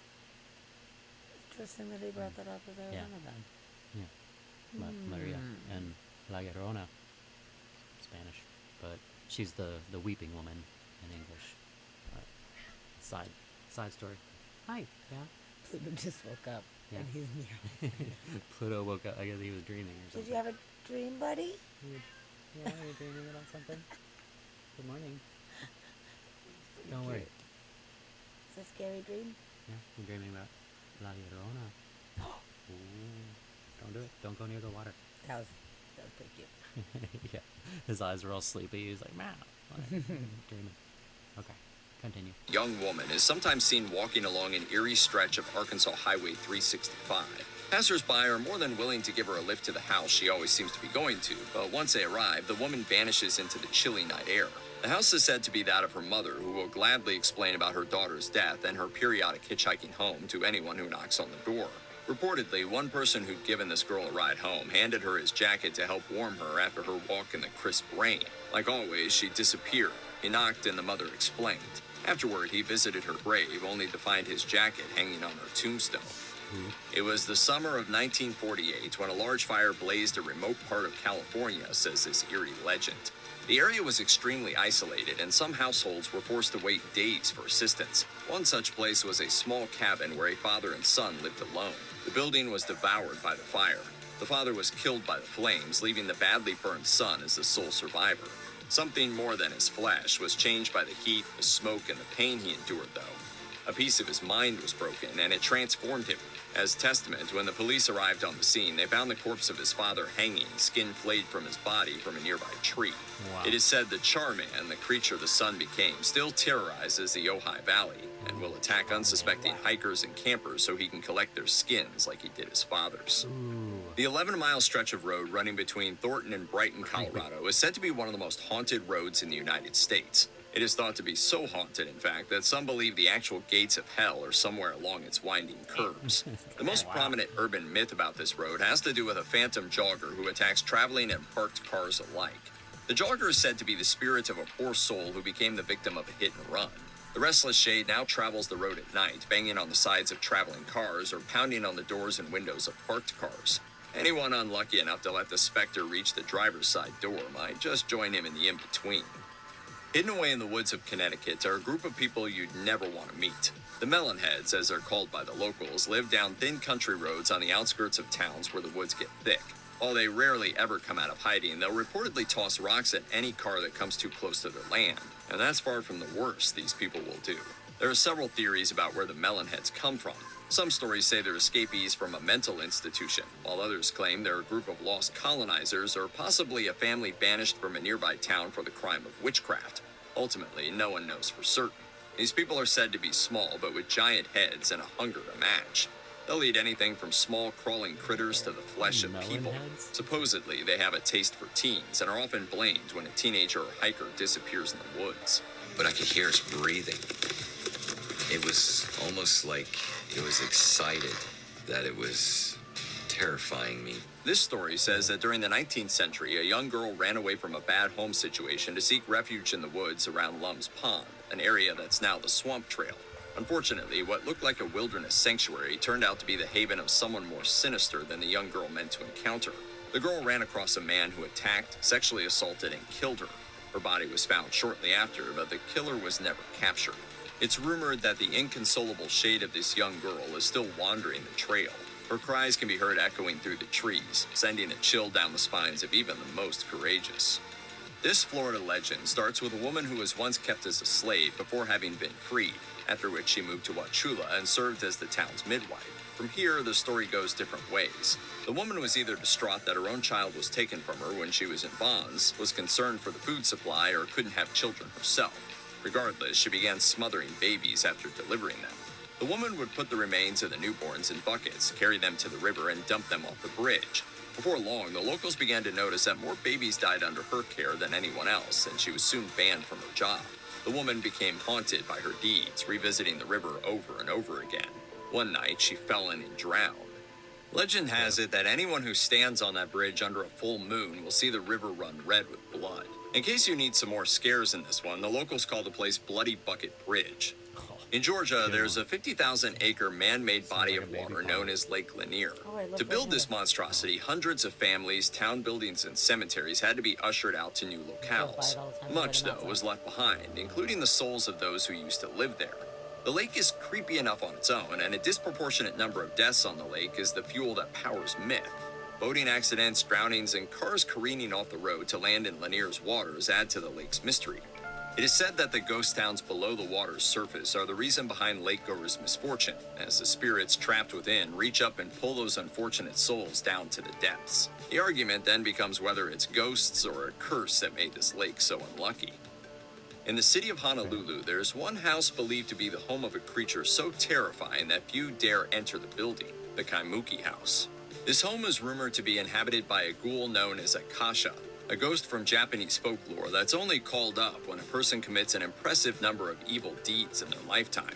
Upon their death, the ghoul drags their sinning souls to hell, but this legend seems to have a bit more to it. The creature is said to feast on the flesh of humans, and there have been several reports attesting to the horrid nature of this building's inhabitant. Locals have been talking about it for decades, as is made clear by the police reports reaching back to the 1940s. That's when the couple living there claimed the creature tried to kill them. Idaho's creepiest myth begins with a local indigenous tribe at a time when famine plagued the state. Fearing having too many mouths to feed, they decided to put the young ones out of their misery and drown the infants in the nearby river. The story is known to differ between sources, but the idea remains the same. Babies were drowned in Snake River at Massacre Rocks. Some people think the ghosts of the infants now inhabit the waters, while others believe they sprouted gills and became some sort of monsters. Regardless, it's said you can hear the babies crying at night from the Snake River, and if you get too close, they'll drag you down with them. It's the town of Collinsville, Illinois, that's at the center of an urban legend dating back around 40 years. The story claims this area has an elaborate mechanism that allows one to open a gateway to hell. Surrounding the town are a series of old railroad trestles, 7 to be precise, all rumored to have been the spots for lynching, satanic rituals, meetings for the KKK, and all sorts of other nasty things. Today, these trestles are covered in graffiti and look fairly derelict, but don't be mistaken. As the legend states, if you were to drive through the 7 trestles, hitting the final one at exactly the stroke of midnight, you'll open a portal to the devil's realm. Hellhounds will come bounding out from the rift and drag you straight to eternal torture. They've moved my desk 4 times already this year, and I used to be over by the window and I could see the squirrels, and they were married, but then they switched. The date was August 21st, 1955. A couple of women wanted to enjoy a nice day soaking up the sunshine during a swim in the Ohio River near Evansville, Indiana. Mrs. Darwin Johnson and Mrs. Chris Lamble hit the water expecting nothing unusual to happen that day, but a green beast with clawed hands had a different idea.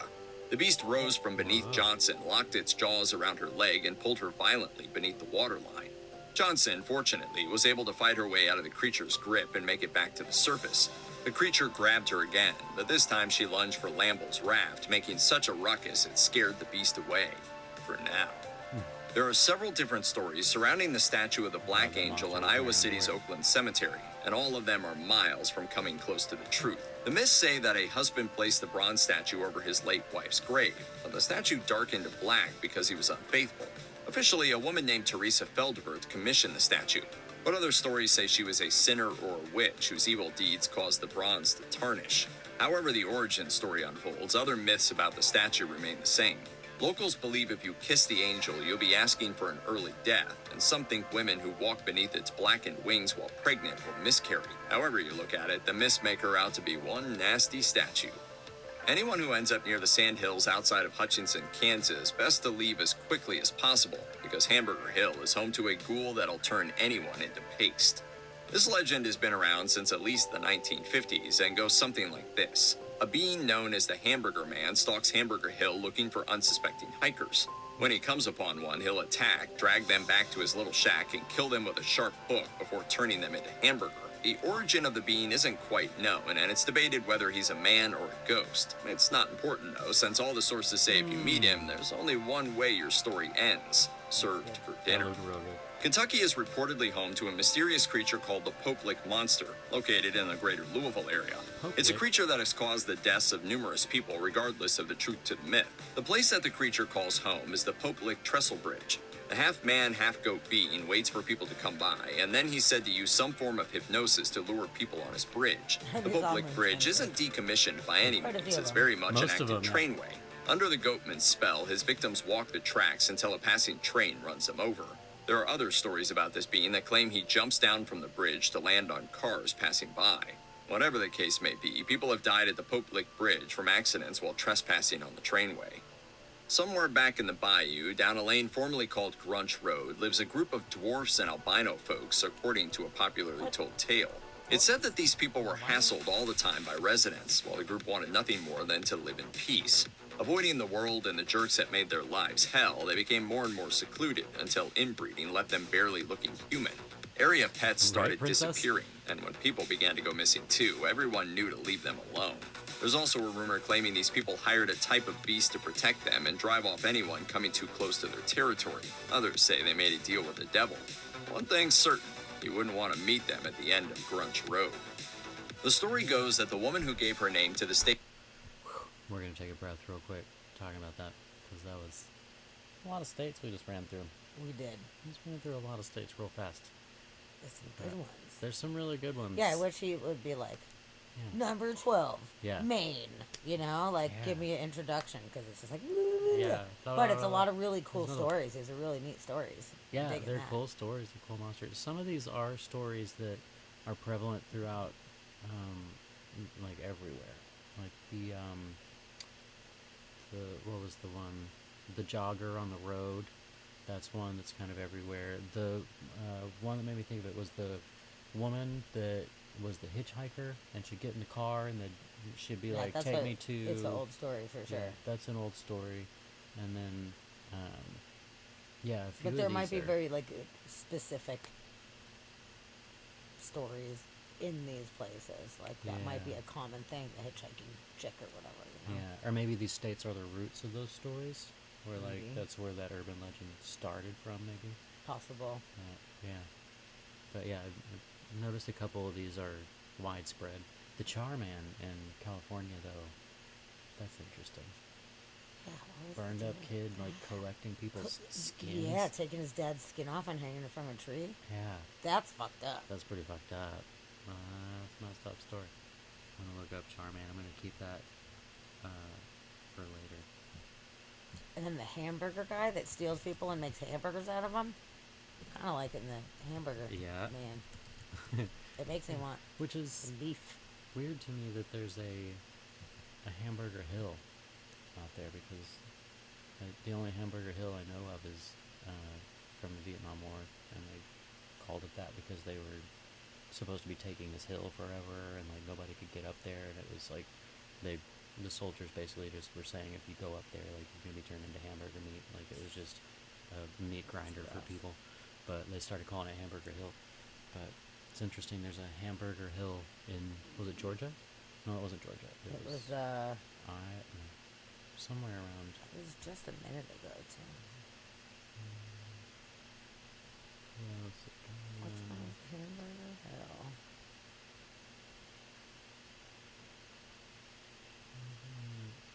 Was it Kansas? I think it was Kansas, actually. Yeah, it was. Yeah, Yeah. Kansas. Yeah. Kansas.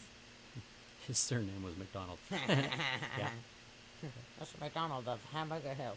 Yeah. Him and the Hamburglar. Like The a doof. Hamburger. Also, Waybug, you were saying, aren't all these moonshine states? I got to thinking about it, and I'm pretty sure moonshine was in every state. Like, once we went through Prohibition, every single state started making their own alcohol. So But I'm pretty sure I get where he's going with yeah, that. they're all The backwoods, all- kind of all the backwoods. rednecky Monsters. states, perhaps. We have a lot of those here in this country. There's Yeah. an awful lot of them. A lot of those. Pretty much you got the West Coast and the East Coast, and then mostly everything in between is what I would consider moonshine states. Yeah. Pretty much. So, So yeah. that's why we stick to the coast the best that we can. Yeah. You know? Stay close to the water, because Yeah. everything else is freaky. I mean, the Southwest is kind of an exception to that, even though there are some backwoods areas, but it's not like yeehaw necessarily. It's not yeehaw, but it's still backwoodsy. There's just no woods. Yeah. But you know, So, what do you think? Keep going on this one, or is there Yeah. any specific ones that you want to look into more in depth? no, we can keep going. I just, after Princess said that, I was like, I'm with you. I need a break. I need a breath. Yeah. I want to discuss. We made it up to M. I need a breath. Okay. Okay. But we can continue. State's Catherine Mountain was Catherine Downey, and she was killed in a tragic accident in 1892. What type of accident it was is lost to history, but she was buried in a nearby cemetery, at least her physical form. Some have claimed to see the spirit of Catherine wandering near the 1,000-foot mountain that shares her name. Those who come across the spirit have a choice to make: help her or flee. Kindness is always the best option, as those who choose not to help the lost soul will be cursed with the sort of bad luck that sends vehicles uncontrollably swerving off the road. The demon truck that's believed to inhabit Ellicott City's Seven Hills Road is one of the weirder haunting myths around. Instead of this legend surrounding a human spirit, it's said that the ghost of a truck is what plagues the pavements of Seven Hills Road. The road itself winds around 7 large hills, hence the name, and if the locals' claims are correct, it seems to be fairly dangerous.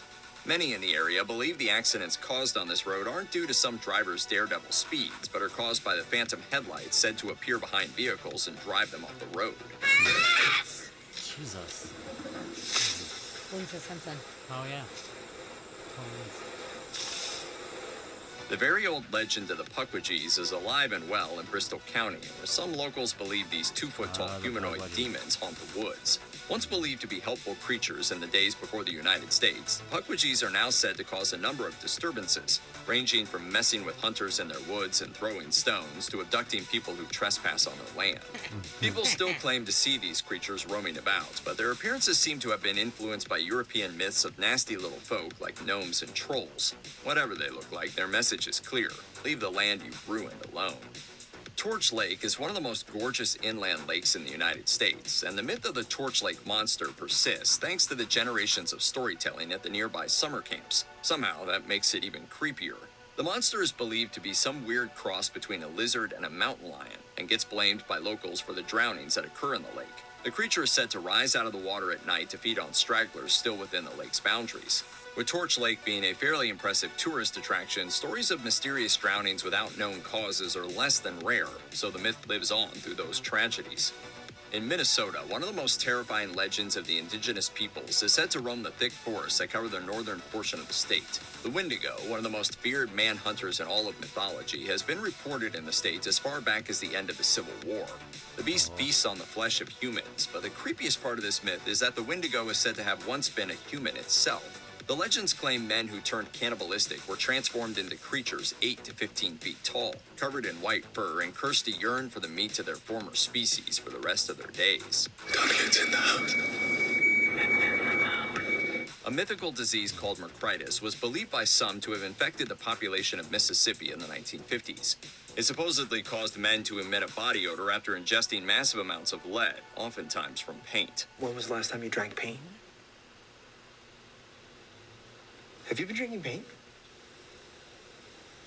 No. When a woman smelled this odor, it would drive her into violent and often murderous insanity. There are even rumors of a riot occurring due to the spread of this mythic sickness. A book published about the incident claims that the smell men were emitting affected every woman on a hormonal level, but only the, quote, pretty women are the ones who become killers. It's highly likely the most dedicated researcher won't find evidence of any of this, though, since believers claim the government covered it up. In Wildwood, Missouri, Lawler Ford Road, or as the local folk call it, Zombie Road, is a short drive. But within that minuscule stretch of pavement, there's enough reported paranormal activity that it's considered one of the most haunted streets in the county. The stories of Zombie Road are plentiful, from the rising of spectral indigenous spirits and Confederate soldiers to child ghosts and the lost souls of industrial workers. Still, the most chilling myth is the tale of a terrifying man who lives in a shack by the road. The locals call him the Zombie Killer, and he's said to attack couples who are looking for an inconspicuous location to get to know each other a little better. Check out one of our newest videos right here. Plus, even more grunge videos about creepy history are coming soon. Subscribe to... Interesting. That's a lot of creatures. There's a lot of creatures. There's a part 2 to finish the rest of it, but maybe we talk about some of this first, or do we just keep going, bust them all out? Yeah. I don't know, I'm tempted to learn about, just go through the rest of the states. Fucking good. I mean, it goes fast. It's not like it takes long. No. Just flying through the states. Yeah, let's do it, and then we'll pick out some of the ones that we...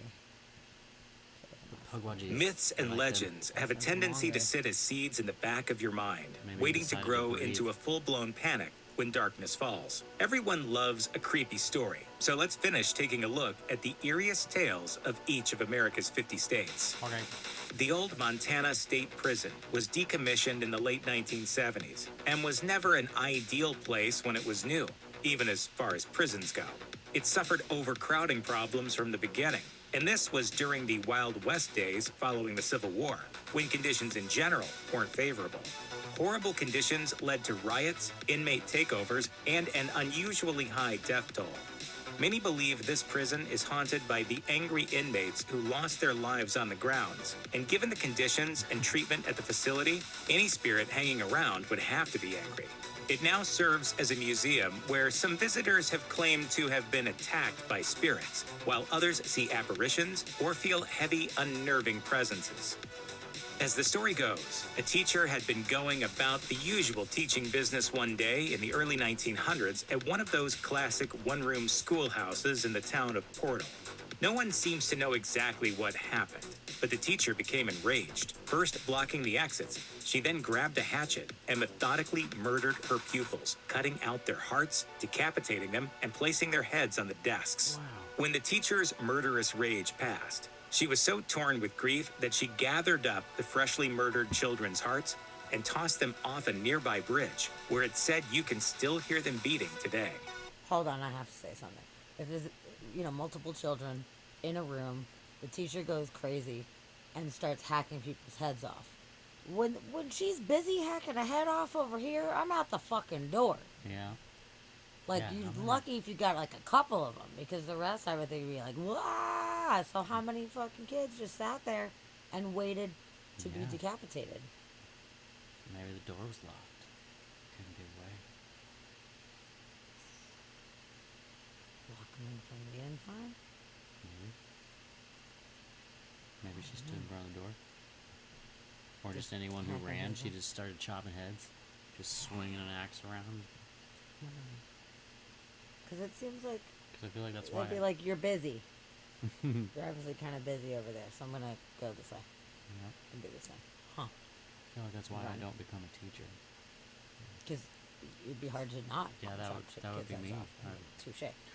But, that's... I said, raise your hand. Crazy. Yep. And whip their hearts out and then dump them off this bridge. Oh my goodness That gracious. sounds like a lot of work, really. Killing them's one thing, but man.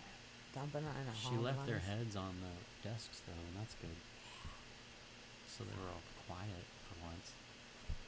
Finally, the teacher can teach something in peace. Yeah, put up your hand and let's go to the toilet. Yeah. Whew. Okay, that's a rough one. Yeah. Let's see what else here. If you find yourself at a bar in Las Vegas, you might want to make sure you have friends to keep you company, so you don't lose any body parts throughout the night. Rumors of people having their kidneys stolen haven't just plagued Las Vegas, but numerous other cities as well. I don't like that. This is how the stories say it typically happens. Someone is sitting alone at one of the many bars in Sin City, where they meet an attractive person. The two share some good conversations and way too many drinks, a good time that ends when one blacks out. When they awaken, if they awaken, they'll find themselves lying in a bathtub filled with ice. A large surgical incision in the torso gives the game away. One kidney is now gone. Grand Theft Kidney. Terrific. What about you? You got any theories? Devil worship? Alien beings? Danville is located in the hilly south of the state, and it's... So, that urban legend is one that is actually based in truth. Oh yeah, for sure. And there's stories of people losing kidneys. A lot of them are just like monsters, but that's one that is a true one, which is real freaky. Yeah. And I don't like that. No, that's definitely just organs is being a thing. stolen. Yep, especially I hate to say it, but in China it's much more common in China as well. Definitely, yeah. Yeah, that's not really an urban legend, but it is saying the weirdest things that happen in each state. But yeah, they fetch a pretty penny for your organs. From what I was seeing, there weren't very many accounts. I guess, at least in the States, very many accounts of people like having their kidneys stolen like that, like being blacked out and having their organs stolen. Most of them were people paying off debts and agreeing to it, and having like bathroom surgeries, is where it was coming from here. But the black market for organs is definitely a thing, and I'm sure that happens. I've looked up online what the average going rate is for the different organs, and get a bunch of money off those organs, man. That's true. Heart being the most, and the lungs, I think, if I remember correctly, was the second most. Right. Skin is actually one of the most per square inch. You can make more money on skin per square inch. Interesting. But you generally don't live for that. I guess. So fucked up. Yeah. Should we see what the going rates are for human organs? Yeah. That'll be fun. Oh, I know.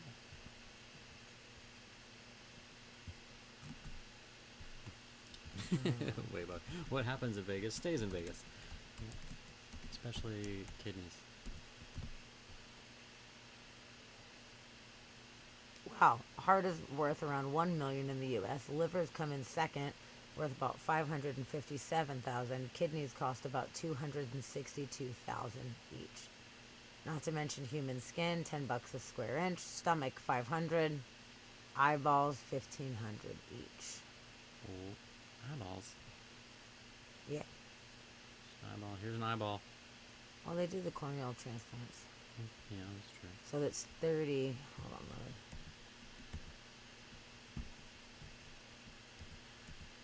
Why is it not getting smaller? It's just, there we go. Jeez, that was weird. Oh, it's just cut off. They just didn't crop that picture very well.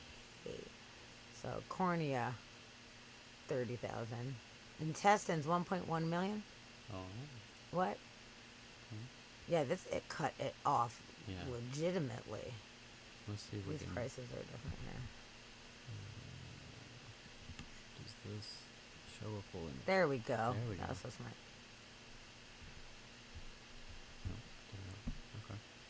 Okay, so we've got at least this version. Kidney, 400,000. The other one said 200 something. Prices have gone up since I looked last. My goodness. Pancreas, 347. Inflation is a bitch. Bone marrow, 893,000. Bone marrow. Liver, about 800,000. Lungs, 862. Psh. Right, Waybug? And a heart, You didn't know how rich you 1.4. were, did you? One lung, 862,000. You can One live lung. on one lung, right? Sure. I'm pretty sure I can live on one lung. An intestinal transplant costs about 1.14 million on average. Kidney transplant runs just a little over 400,000. Cost for an average heart transplant can approach 1.4. So the average waiting time for organs, okay, it's a long wait. Why do you have to wait so long for kidney? Those are like the easiest ones to get. I wonder if maybe it's more common for people to need kidney transplants, so therefore they're in higher demand. Maybe, but those are the ones where it's like you just talk to your friends and you're like, your friends can donate kidneys. They right? can, but I mean, how many I mean, people not that they are want fucking to, but I'm taking just it saying and there's can't? probably more people who are willing and able to donate a kidney That's very than there true. are to donate a lung. It is definitely a rare thing to find somebody who's willing to do that. But you're right, because you don't have to be dead Yeah. to give that. So you're right. Yeah, that's weird. But maybe it is they're just in such high demand that it's just hard to get them. If nobody's willing to donate one, you have to wait forever. Yeah, this one was Weird. yeah 2017. So let's just type in 2023. Oh, Princess, that's true. Maybe it is being a match. Maybe you have to be some kind of a match. That's a good thought.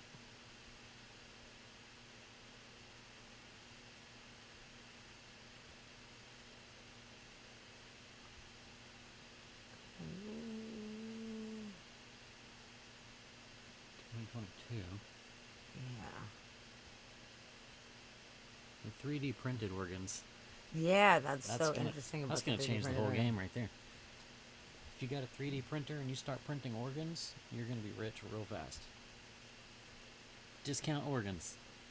I hope the feds aren't gonna flag me because I'm like, hey, how much do organs cost? Well, you know, at least we could prove we were doing it live on Twitch as an experiment. That's very true. Okay.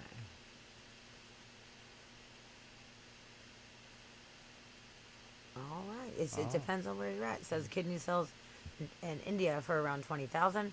In China, buyers will pay 40,000 or more. A good healthy kidney from Israel goes for 160,000. Okay. Definitely out here, it's way more because we just jack all the prices up. So if you're willing to sell a kidney, go to Israel. Yeah. All right. Well. Oh, this is an organ, like a vintage organ. Like, no, Yeah, I'm not there you talking go. about that. Vintage organ. Vintage, okay. Well, that's good. I feel like that was good, handy information. Yep, good to know. Good to know. Okay.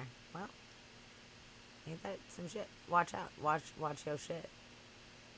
In Yeah, Vegas. watch your kidneys.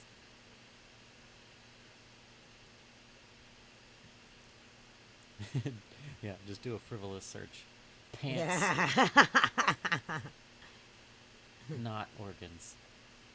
That's pretty funny. Okay. Danville is located in the hilly south of the state, and it's believed to be the home to a unique primate. The devil monkey is an ape-like beast that lives in the woods and comes out every so often to wreak havoc. This odd and terrifying creature was allegedly reported by around a dozen locals in 2001. but it turned out to simply be an escaped exotic pet, or so they were told. Of course, that doesn't explain the devil monkey sightings throughout the state's history, which include terrified residents giving descriptions of giant baboons with pointed ears, razor claws, and the snouts of dogs. Since the 2001 monkey was reportedly never caught, how do we know for sure it wasn't a devil monkey? The Jersey Devil has been around for more than 2.5 centuries, terrorizing the state's pinelands. With the head of a dog, the face of a horse, wings of a bat, a tail, and horns, and a kangaroo-like posture, the creature would surely leave anyone shaking. Yeah. But the beast is also rumored to be the child of the devil. Centuries ago, a woman by the name of Mrs. Leeds was pregnant with her 13th child.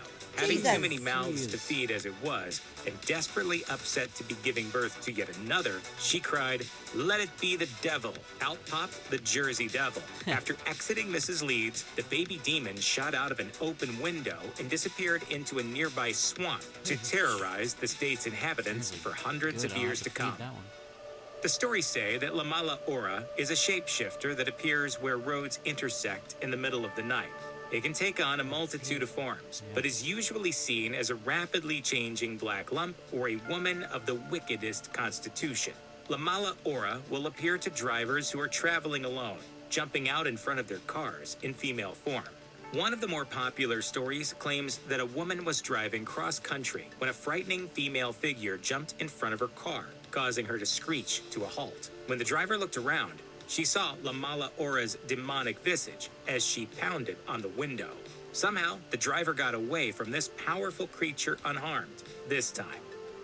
The tale of the Cropsey maniac is told at summer camps in the state of New York, and may have begun as a camp story meant to keep kids from getting criminally out of hand and bringing a bad name to the camps. Andy, have you seen my swimming buddy? The common version of the story goes a little something like this. A respectable man living right outside the property of a camp was driven insane after a group of kids burned his house down. He didn't just lose his home. His child and wife both died in the fire. Naturally, this type of insanity that afflicted the unlucky man made him vicious and vengeful. He began stalking camps and murdering campers, making sure to leave messages burned into their skin so the rest of the kids would know this was his work. This myth reportedly goes back to before the American Revolution and says that Satan comes to Earth every night and visits a very specific circular patch of... Yeah, Princess Cropsey, that story's been around for a long time too, but that's actually one that ended up kind of coming true as well. There was a murderer going around. They ended up blaming it on a guy that was mentally handicapped. He wasn't the one that was doing it, but they are pretty sure that that was a true story, and that there was somebody going around murdering with an axe around New York. There's a documentary about it a while back that came out, but that was another one that ended up being true, but pinned on somebody who didn't deserve it. And yeah, the New Jersey Devil, long time story for sure. Yeah, most of these are old because they're urban legends, so they've been circulating for some time for sure. A long time. It's cool. Yeah. About 50 miles south of Greensboro, the devil dancing probably isn't the creepiest legend on its own, but there's a phenomenon at the so-called Devil's Tramping Grounds that turns some skeptics into believers. The circle of the Devil's Tramping Grounds is only about 20 feet wide, and for centuries, it's been almost entirely barren. The few sprigs of grass that grow there are said to grow abnormally. The locals have tried transplanting this strange grass to other locations, but the cursed blades refuse to grow. According to a legend derived and adapted from an old Dakota story, the Minawashitu lives in the Missouri River and rarely surfaces. That's a good thing, because the last person to see it was supposedly driven mad and died within days of the encounter. The man rambled long enough to give a description of the creature. The Minawashitu is said to be large, looking like a red stroke of fire as it swims through the depths. When seen clearly, its body is covered with red fur the thickness and texture of a bison's, a single giant horn on its head, a fin like a massive saw down its back, and a single eye in the middle of its face. The eyewitness reportedly died not long after he recounted what he saw. In 1972, the Defiance Police kicked off an investigation into werewolf sightings.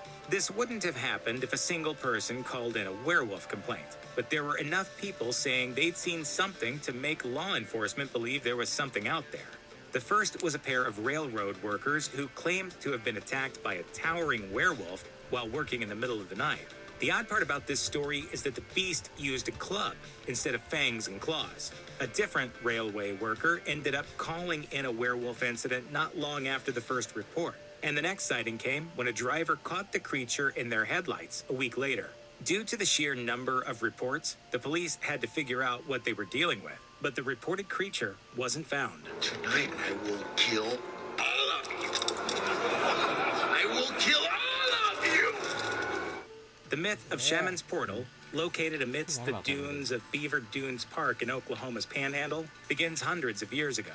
The story goes that Spanish explorers crossing this new land stopped in Oklahoma to search for gold in the middle of the night. Ignoring the advice of the indigenous guides, men were directed to the sand dunes, where they disappeared in flashes of weird green lightning. The location is still known as Oklahoma's Bermuda Triangle, and the site is believed to have a strangely high number of disappearances since that day in the 1500s. No one seems to know where this portal takes its victims, or what it actually is. But today, some people believe the dunes are the site of a wrecked alien spacecraft that's been causing strange happenings from beneath the sands. The town of Lafayette, Oregon, is the site of a story that starts in a few different ways, but always ends the same.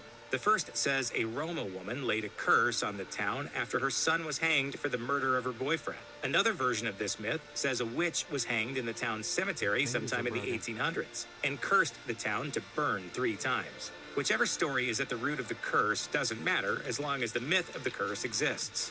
You'll hear people in the area claim the town has already burned twice, but according to a collection of old newspaper headlines, the town has already had several major fires that took out multiple buildings. So maybe there's some merit to this curse after all. What town has There's a myth in Philadelphia, Pennsylvania, regarding a phantom bus that only shows itself to those in the most pain, those who are grieving. Whatever may have caused their grief, anyone who wanders the streets of Philly under the haze of heartbreak will see the bus to nowhere. On the bus, it's quiet. The passengers stare off, consumed by their own personal hell. Time doesn't seem to move. Those who escape their time on the bus don't tend to remember many details, like how long they were on the bus or who was driving it. The bus can hold its passengers for mere hours or for years. That is, if it allows you to escape at all. Some on the bus are said to ride it through eternity, locked within a dreadful sense of despair. Some believe there is a very real version of Freddy Krueger, thanks to a myth that predates the horror movie icon by at least 30 years. Rhode Island has the story of a man known as Fingernail Freddy. The man-monster lives in the woods around Cumberland, Rhode Island, and preys on similar victims to that of his on-screen counterpart, children. Fingernail Freddy hates people, especially children, and spends his life as a recluse to avoid them. But when campers make too much ruckus at night, it draws Freddy in. Boys, I need you to stop the ruckus, okay? I need you to stop the ruckus now. This is bad news for the children, as anyone who meets this mythical monster is unlikely to survive an encounter with a hermit. The Gullah people have a diverse heritage, with much of it from Africa. One that lives on in local lore is the myth of the Buhag. The Buhag, in essence, is kind of like a succubus or incubus in that it feeds off a person's life force. The creature, or spirit, depending on who you ask, sneaks into homes at night and searches for sleeping victims. Once it finds one, it climbs onto the unfortunate soul and begins to drain their life force by sucking it right from their lungs. It should eventually fill up, but that doesn't mean it'll leave their victim alone just yet. The Buhag, instead, slips into the sleeping and drained body, settling in for the night and leaving only as the morning dawns. As the darkness leaves, so do some of the unfortunate person's days on Earth. The legend of the Slender Man really gained in popularity throughout the early 2010s before dropping off. But in that short amount of time, it did some legitimate damage. Local South Dakota lore says there's a Slender Man-type being in South Dakota responsible for way more deaths, in this case, by suicide. Much like Slender Man, Walking Sam is a tall, thin spirit you don't want to meet. The Pine Ridge Reservation has gone through a serious wave of teenage suicides and attempts. Much of this has to do with issues that have been affecting the indigenous population who have lived there for generations. But some claim this is the work of walking sand. Teens report this being showing up to talk them into taking their own lives. And it's not a new legend. The being has been around in local indigenous culture for years. Thanks, Chad. Jamestown, Tennessee is home to the old Pine Haven School, a creepy sight to behold on the best of days. Legend says that the decommissioned schoolhouse is home to a deadly spirit. Supposedly, a boy was washing his hands in the bathroom one day when he was jumped by a group of bullies. They likely didn't mean to kill him, but during their hazing, they shoved their victim into the mirror. It broke, sending a shard of glass into his neck, and he bled out.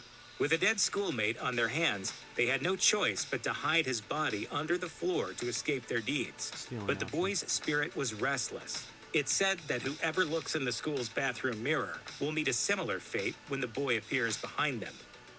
This Texas legend goes back more than 120 years, and it's still believed by many to this very day.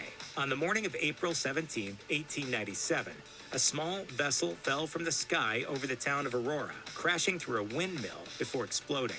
Since airplanes weren't invented yet, this was super shocking. Inside the vessel was an unlucky alien visitor who didn't survive the final leg of his or her journey.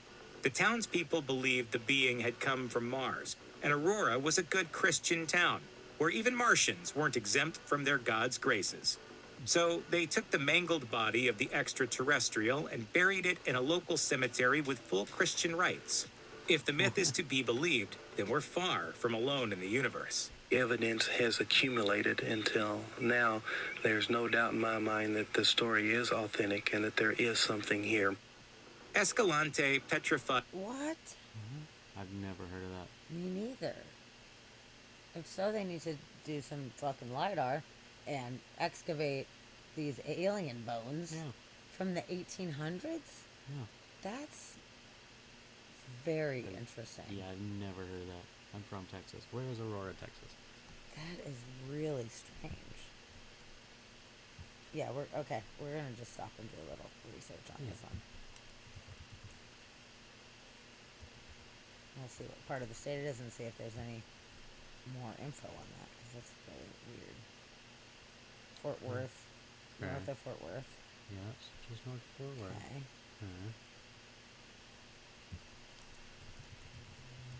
And they have a little alien in the cemetery. It's like a whole thing.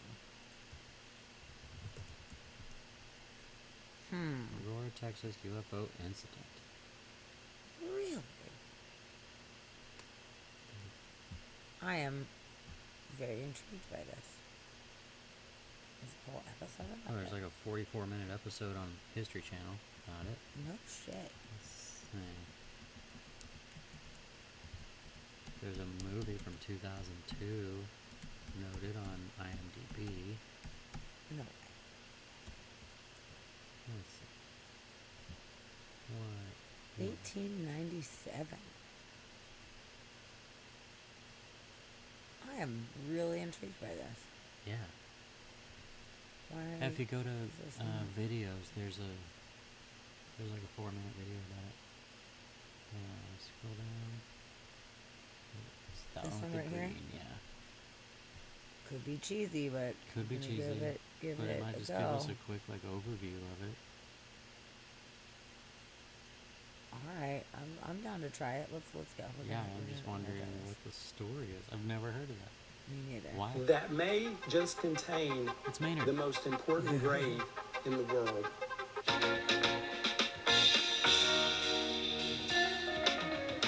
My quest today brings me to a small town in northern Texas. This is Aurora, Texas, a small, legendary town about an hour away from Dallas with a very mysterious past. By now, you're probably asking yourself, what in the world happened here? Now, if you know your UFO history up until this point, there had only been UFO sightings.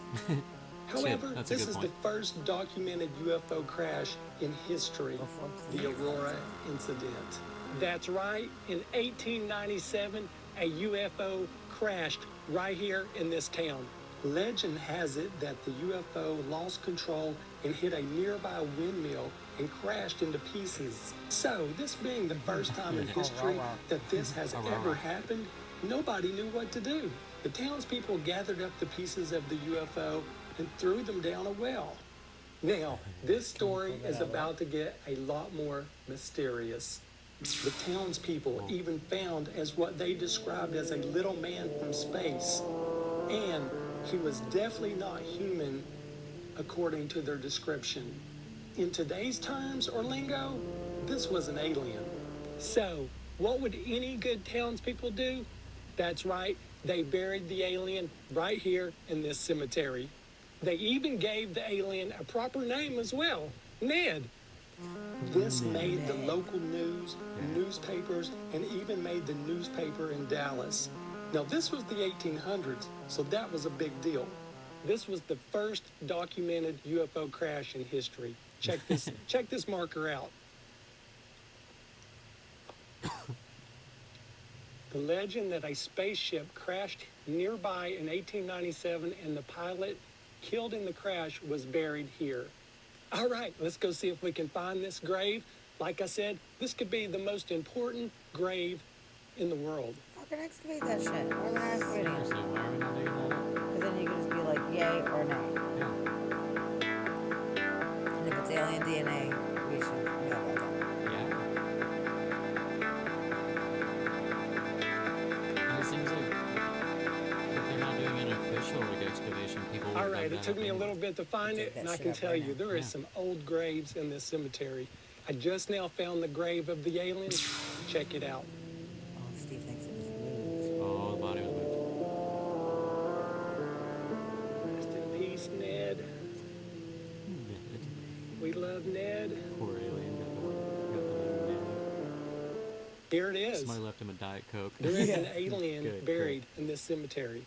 As you can see, people have paid their respects to the alien and left a lot of offerings on the grave. I will do the same. I don't have much with me today to leave, so I'm going to leave an Adventures with Ed Huffman decal. But you don't have anything on you but a sticker. There you go.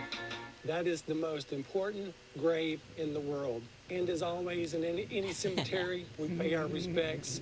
Rest in peace. Now, if you're like me, you're probably thinking, why has someone not dug this grave up? Well, the law in Aurora, Texas states you cannot exhume a grave unless you notify the next of kin, which is absolutely impossible in this case. Plus, my research leads me to believe that this alien was buried in this cemetery, however, under a different grave to keep the crazy people from actually doing this. I hope you enjoyed this mysterious legend of Texas.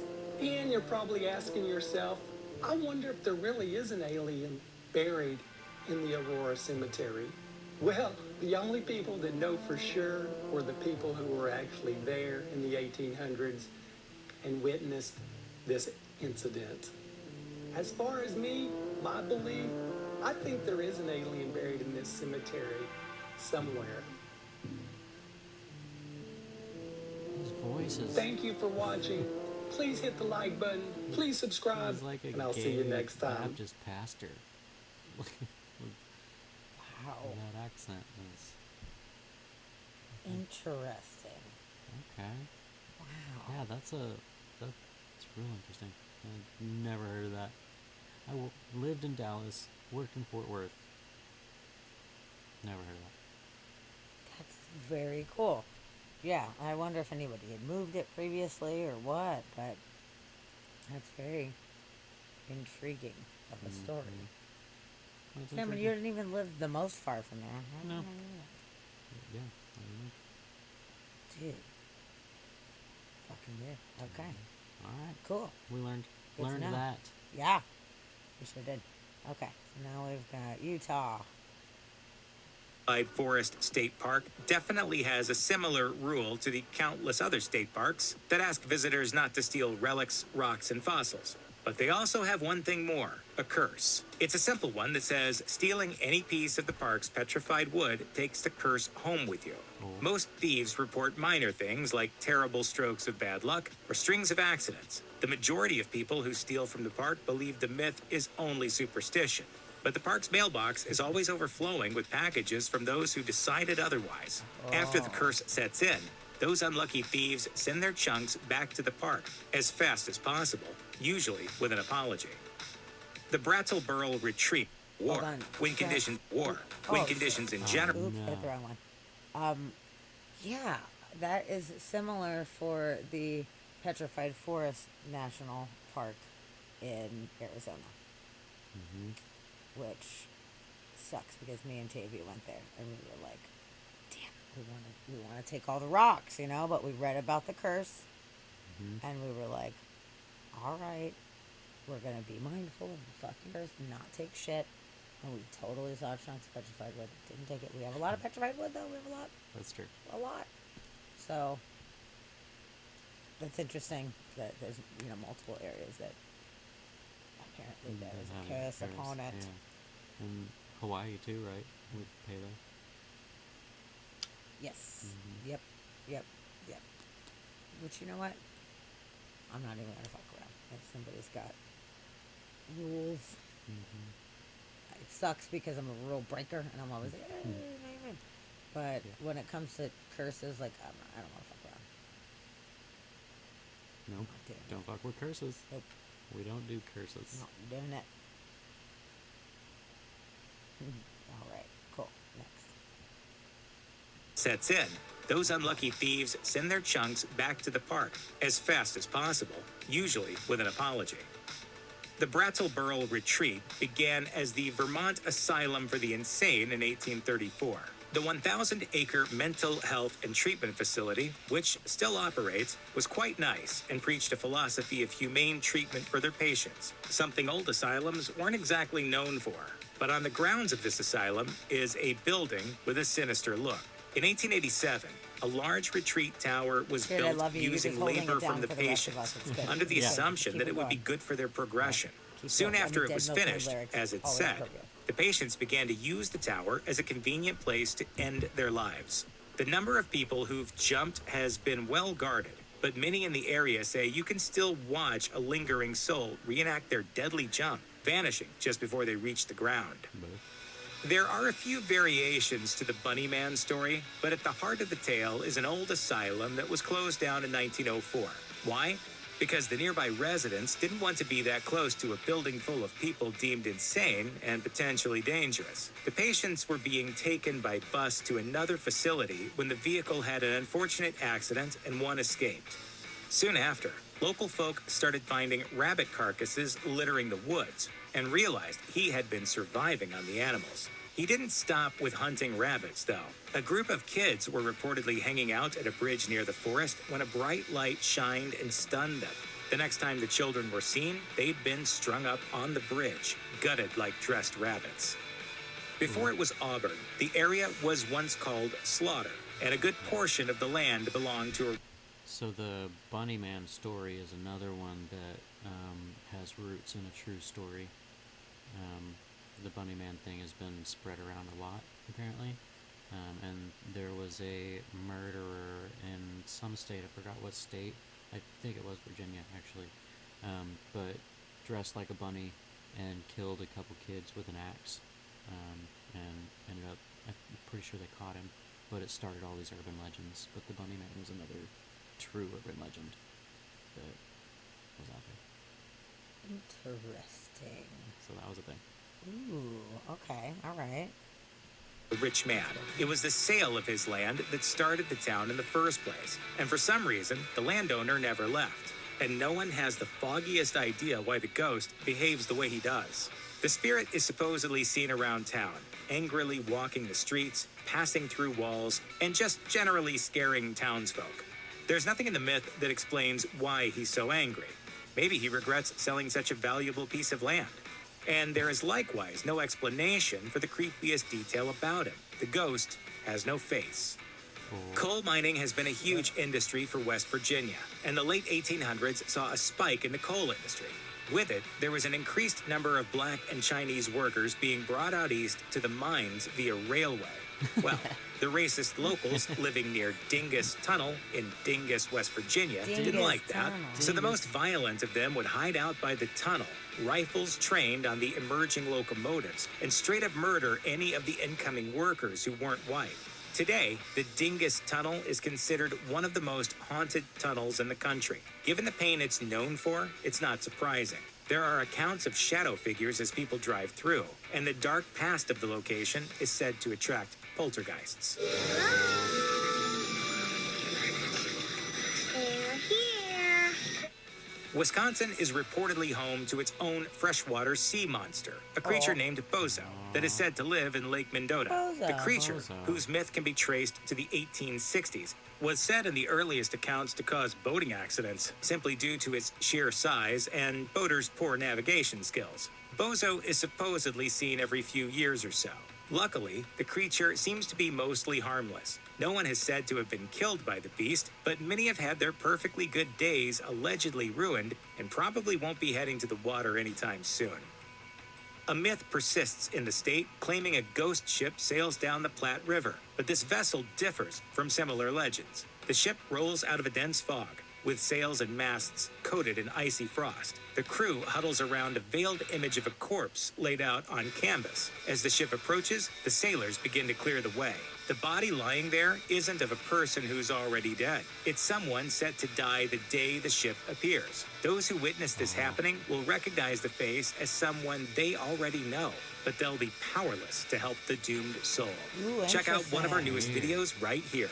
Plus, That's even a more grunge cool videos about your Yeah, that's a trippy story. Oh. Yeah, it definitely did have an old style. That it looks like the old woodcut. Yeah.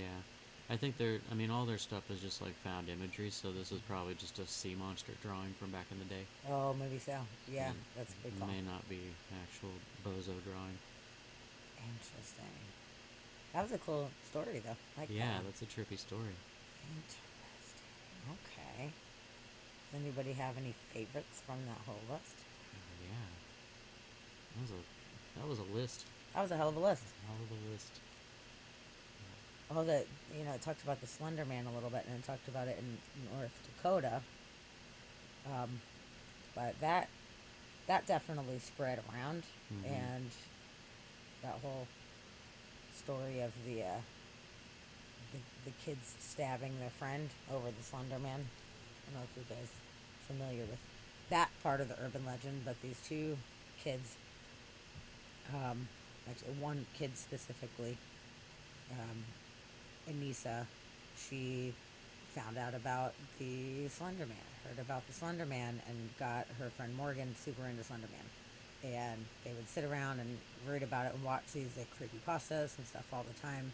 And they believed that they were basically being contacted by the Slender Man, and that if they did not give a sacrifice to the Slender Man, that he was going to come and kill their family. So, it's super fucked up because they made a plan to kill one of their friends. And they were going to do it at a sleepover party, and they chickened out.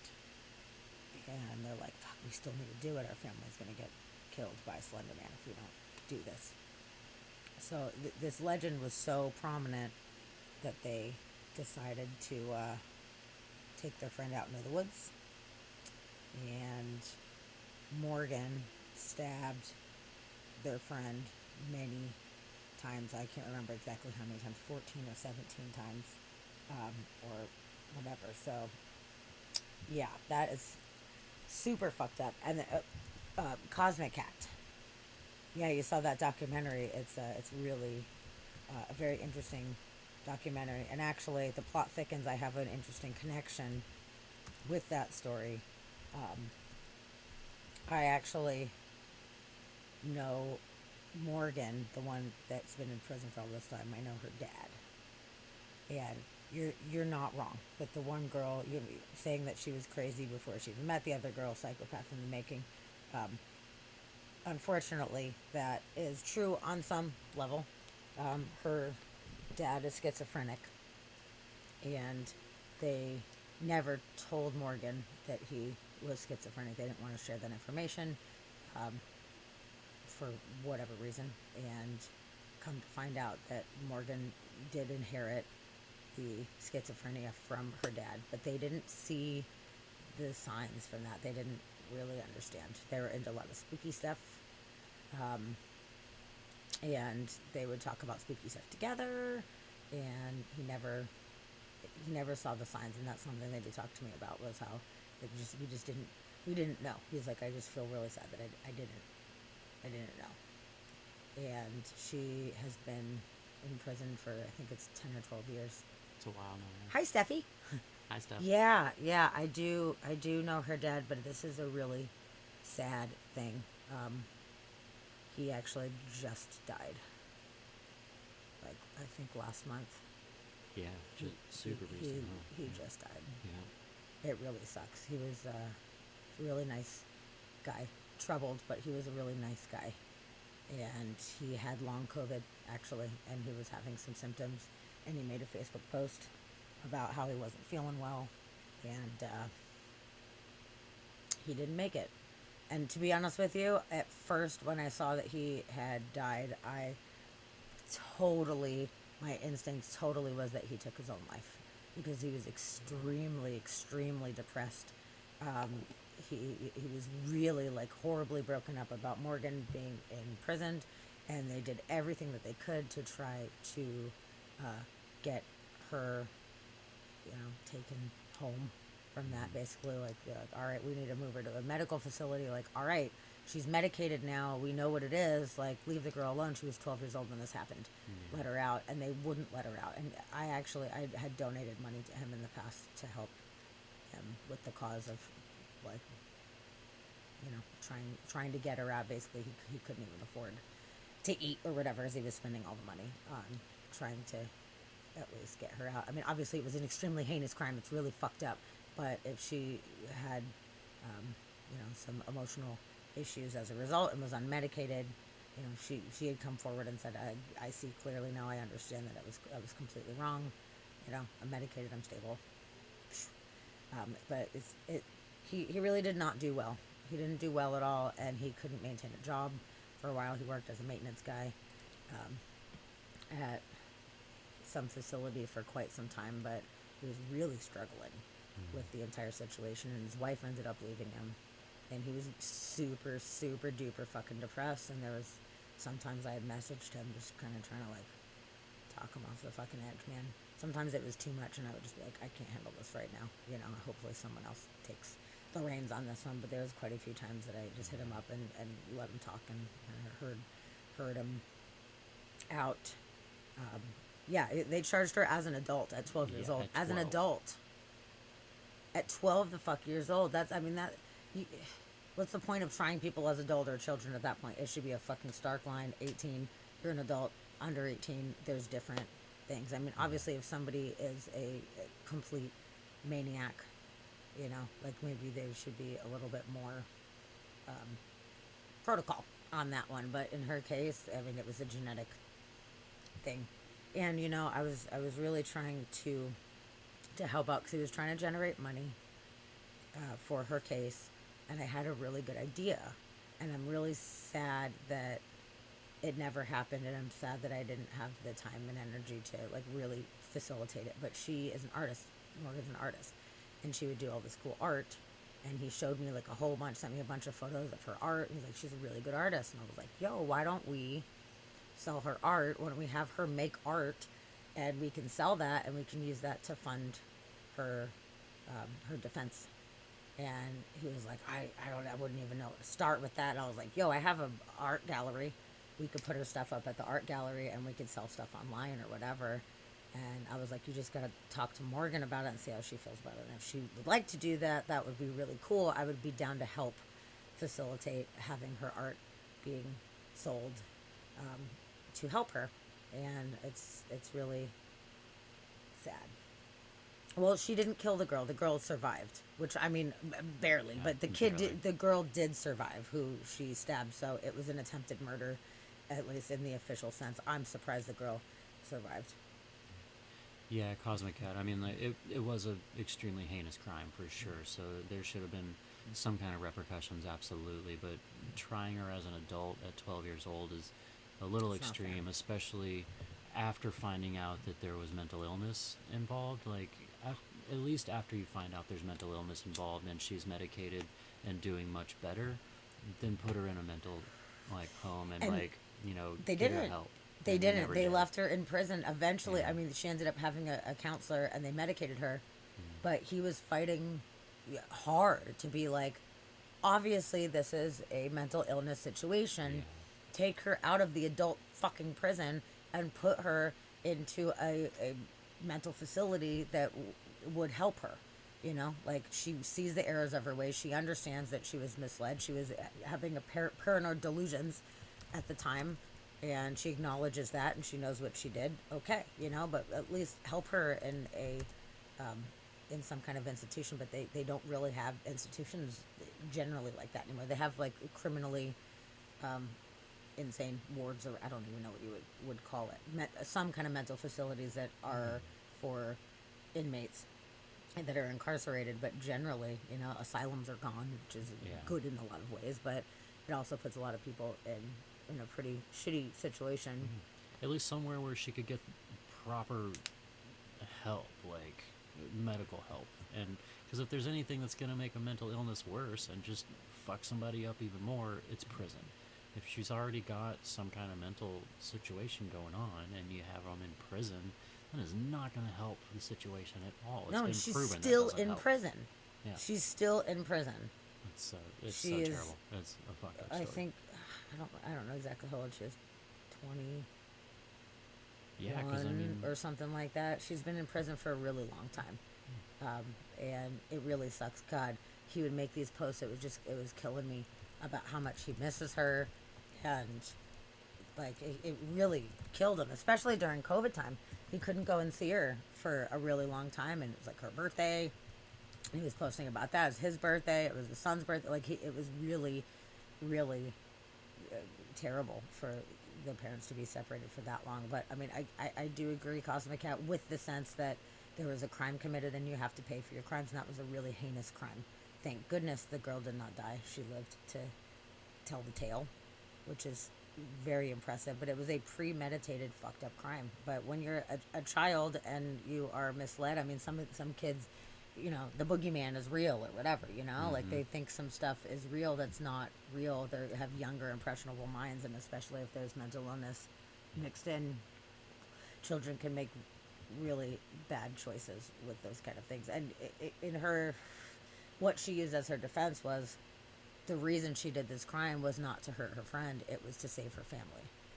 She was under the impression from the Slender Man that her family was going to be killed if she did not perform this act. So it seemed it was, in her mind, it was an act of protection, which obviously is super fucked up and not the case. But that's what happens when people have mental illness. They're not thinking clearly, you know? So you get them medicated, you have counseling, you explain things to them, you let them grow up a little bit, and, you know, hopefully they understand. But for their entire life to be gone, yeah, it's messed up. really it's really, really, really sad. And I don't know if she has been moved into a psychological facility at this point, but there was fights for a long time. I mean, quite some time. Yeah. And actually, oddly enough, I just found out her birthday was yesterday. She just turned 21 yesterday. Shut up. No shit. Yeah. Fuck. Weird. Wow, yeah, that's really interesting. Yeah, and then her... I was going to see what her release date is supposed to be. Yeah, stuff it's true. It usually doesn't present itself until later, but in this case, it did. But nobody saw it coming, man. Her mother is probably the one advocating for her now. Matt was huge in it. He was spending so much money. He was really fighting really, really hard for her. And I imagine that her mother is fighting for her, although I don't know how much that she was doing. Matt and her did not have a very good relationship there. It was pretty sad, actually. He was super depressed about it. She was not working with him. They were kind of working separately on these things. And I mean, I could understand to some degree. He was extremely depressed. He has mental illness. He wasn't able to hold the job. I can see why that would be frustrating for a loved one. But it sounded like she kind of, I don't know, made some bad choices, which made things worse for him. So, you know, I hate to say it because, of course, we never want people to pass away at an untimely age. But he was so unhappy being alive, and he said many, many, many times that his son was the only reason why he is still here. And Morgan existing, he's like, I can't leave Morgan, and I'm here for my son, and that's the literal only reason why he hasn't taken himself out. So, you know, at least he's not suffering horribly anymore. He was suffering pretty horribly. So, it's a crazy story. It's a crazy story, and I was really bummed out to hear that he passed away. But like I said, I think he's maybe finally at peace with some of these things. I feel bad for Morgan especially, who is stuck in there, and her dad made a lot of effort to stay in contact with her as much as possible, you know, and now she has lost that link to the world. So yeah, it's really, really sad. It's really fucked up. So yeah, so the Slender Man, the urban legend of the Slender Man definitely permeated so deeply that it caused a fucking legitimate crime. Yeah. Legitimate. And trippy thing about Slenderman's actually super new. That was one of the most recent urban legends, and it wasn't around very long at all. Like, it came about in early 2000s and got passed around creepypasta and became a thing, but it wasn't like a long-lasting urban legend or anything. And then after the stabbings, it all kind of got exposed and it went away. So it was a super new and super short urban legend that culminated in... When they're talking about South Dakota, it's interesting if they have had their own sightings for something that was similar, and I don't know how far back those sightings in South Dakota goes. I have no idea. Yeah, I looked into it, but the Slenderman stories they're super recent, like after 2000, when it all got started. Yeah, it's 11, and there was an article about how some are wanting a 10-year-old to be convicted due to killing his mom. Wow. I mean, obviously, violent children need to be watched much more closely, because if you have tendencies like that, there's obviously a lot of trauma. Yeah. And they might very well turn into dangerous adults. But as we talked about, you know, children's minds work differently. They're not fully developed. They do not think about things as rationally the way that the rest of us do. And I don't know what that situation is about the 10-year-old killing the mom, but, you know, maybe in that child's mind there was a reason for it if they were being abused. Kind of like the story of the Munchausen girl, Gypsy Rose, whatever, I don't remember the last name, but where the mom, like, Munchausen by proxy the kid, like, super fucking hard, and told everybody that she was dying and was shaving her head and said she couldn't walk and this whole thing, and it was fucked up because the kid was literally fine, and ended up having the boyfriend come over and kill the mom, and that kid was incarcerated for that. Like, obviously killing people is not okay and there's a price to pay, but if there's such immense trauma, if they're being abused, that at least there's a reason why. It's not just like a senseless, heinous killing, like shooting somebody on the street, you know, like random bystander. You know, like, I think it should be a little bit more taken into consideration, and there should be a much better mental health process that happens when people feel like this is the only way out. But should a child be in I mean, it's one thing if they're like... I do not think... I mean, if they're like 17 and it was a premeditated, like, just not even self-defense, any kind of murder, like, okay, maybe, but still, yeah, I think trying anyone, especially 11 or 12-year-old as an adult, is that's crazy. They're not an adult. They're not even close to an adult. I have no idea what what anything means. Should they still be held accountable for a crime and not just walk the street? Of course, absolutely. Yeah, definitely. There are repercussions But they're to so making bad young, decisions. like, get them help. Don't just incarcerate them forever. Like, they're young Because enough. that makes them more fucked up. Yeah. And they're never going to be able to live they can a be rehabilitated and normal life. actually, like, teach them what it is that they did wrong and let them understand. Like, it's messed up. Yes. For sure. And Steph, I completely agree with you. Like, their brains are not fully formed. And I don't think that it is fair for them to be held accountable as adults. Held accountable to some degree, and mental health treatment, yes. And So it yeah, says but that she's that's actually incarcerated at the Winnebago Mental Health Institute. good. She got moved. Yeah. That's huge news, because it was maybe 2 years ago or so. He was freaking out because they had to keep doing appeals and everything, and they were refusing to move her to a mental health facility. Yeah. So I am very glad to hear.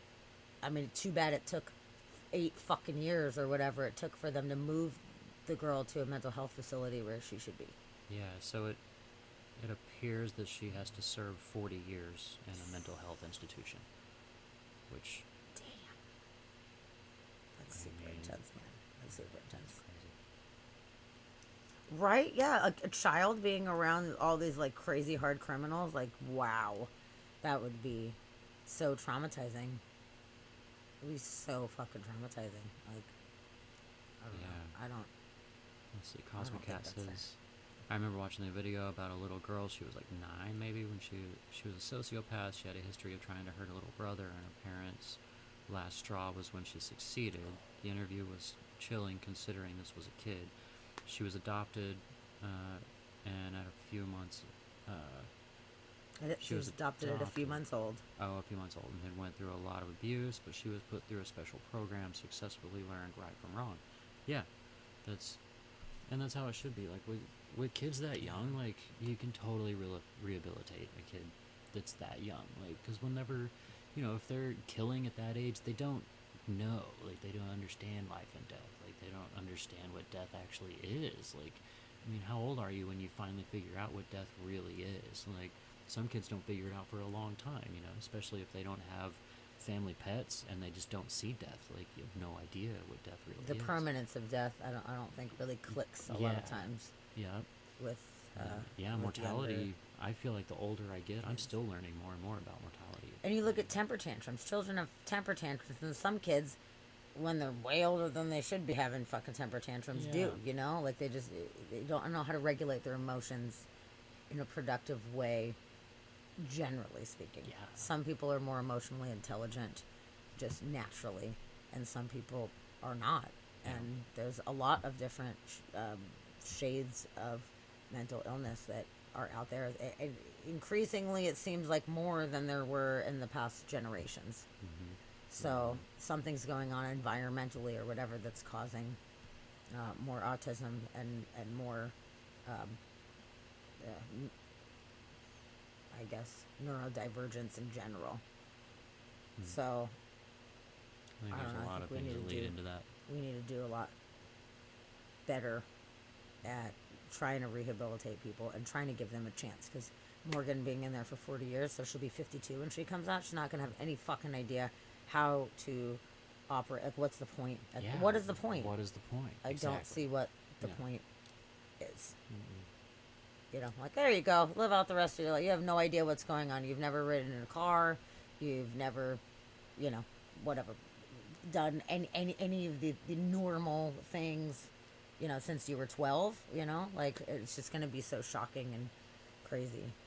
Whoa, Waybug, really? The Australia criminal adult age is 10 Whoa. years under federal law? At 10 years old, you can be tried as an adult in Australia? No way, really? Oh, Steph, yeah, I definitely want to make sure that I'm coming across the way that I mean. I would never mean that neurodivergence means that somebody is going to be evil. That is literally No, the no, no. complete opposite of what I would want to say. I'm just saying that the neurodivergence can lead to more people having more issues in time. And of course, there's a whole spectrum of neurodivergence, and sometimes, like you're saying, being a bit sociopathic, being an EMT, to be able to separate yourself from the emotions of the job, to just be able to do the job, that can absolutely be a handy thing for sure. There's definitely positives and negatives to everything for sure. But neurodivergence doesn't necessarily mean positive or negative. It's just people's brains are different. And sometimes if people have sociopathic tendencies from a young age and they're hurting animals or whatever, that could lead to really bad things in the future. So every case is different. Every single person is different. Everyone's brains works different. And, okay, I see what you're saying. I just wanted to make sure that I was being very, very clear that I do not feel like there is a direct correlation to that. But I would say that the majority of kids that seem to be violent probably have some kind of neurodivergence to some degree. Unless it was a, protection mechanism, self-defense or defending others or something like that. So, yeah, there's definitely good and bad in all of it, but it's extremely disappointing to see how people are treated when they do have mental illness in this country, where there's not a very good way of handling mental illness in the United States. People are just kind of thrown to the fucking wolves out here, and then they are treated as criminals when they are, not acting as usual members of society. But there aren't a lot of programs to be able to help these people unless you have a lot of fucking money. So it's a vicious cycle, and it's horrible. It's really, really horrible to see what's happening. So until we fix the system, I think we're going to continue to have issues like this, and it's just very, very, very, very disappointing. And Waybug talking about in Australia, 10 years old. So I was just looking into that. So the age of, what's it called? The age of criminal responsibility is different than the age of majority. So the age of majority is the age where you can be tried as an adult. Okay. The age of criminal responsibility is when federal responsibility comes into play. So the age of majority here in the States is 18. Age of majority in Australia is 17 in Northern Territory, Victoria, Tasmania, and Queensland, but 18 everywhere else. However, the age of criminal responsibility in Australia is 10 in most places. Here in the States, it's different per state.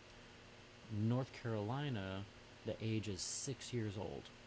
At the age of 6 years old, you can be federally reprimanded for a crime. Okay, so you have the state courts, but if it becomes a federal trial, then there's different regulations. It's rules. not just all across the board. Yeah. So age of criminal responsibility and age of majority are two different things. So we're talking about the age of majority, which is where the line of being tried as an adult or not becomes. So most places, even Australia, it's mainly 18. Some places it's 17, and here in the States, it looks like it was 18 most everywhere. Yeah, I always wondered how can they loop around trying somebody as an adult when they're not technically an adult. So it has to do with the state. Yeah, most places in the state or in the States is 18, the same. So yeah. But yeah, age of criminal responsibility, we have some states where it's 6. That's insane. That's crazy. That is crazy. A little kid, man. Yeah. What do you have to do at 6 years old for them to be trying you federally? Like, I mean, even if you murder someone at 6, like, you don't have any idea what you just did at 6 years old. Like, that's craziness. Seriously, especially if it's like a manslaughter. involuntary manslaughter or something like that, where you Yeah. accidentally pushed a friend off the roof or something like that, and they fucking died, and you're 6 years old, you know, like, Yeah. oh, I just saw her. They said they could fly. They were Yeah, I pushed them 'cause I gonna thought they could fly, fly. or whatever, like some silly thing like Yeah. that a kid might think is real that's not real. Damn, that's fucked Yeah, up. that is crazy. Speaking of real, getting back to urban legends, we should do No Face Charlie, or Charlie No Face. So, in this urban legends, I went down a rabbit hole of true urban legends and was looking at ones that came up for, ones that actually had history and came from true stories. And this one, Charlie No Face, I love this story because he's got, it's an urban legend, so he's got like creepiness around him and all the different stories go around him, but it's actually kind of heartwarming because all of the stories from the people that knew him actually really liked him. He was a nice guy, and I thought his story was very cool. So coming out of all of the terrifying, scary urban legends, this was one that I was like, wow, actually, Charlie No Face is one of the least scary ones. But it was Okay. a true story, and I liked his story. So we'll see what Yeah, let's check it out. That this sounds has interesting. to say. Let's give it a go.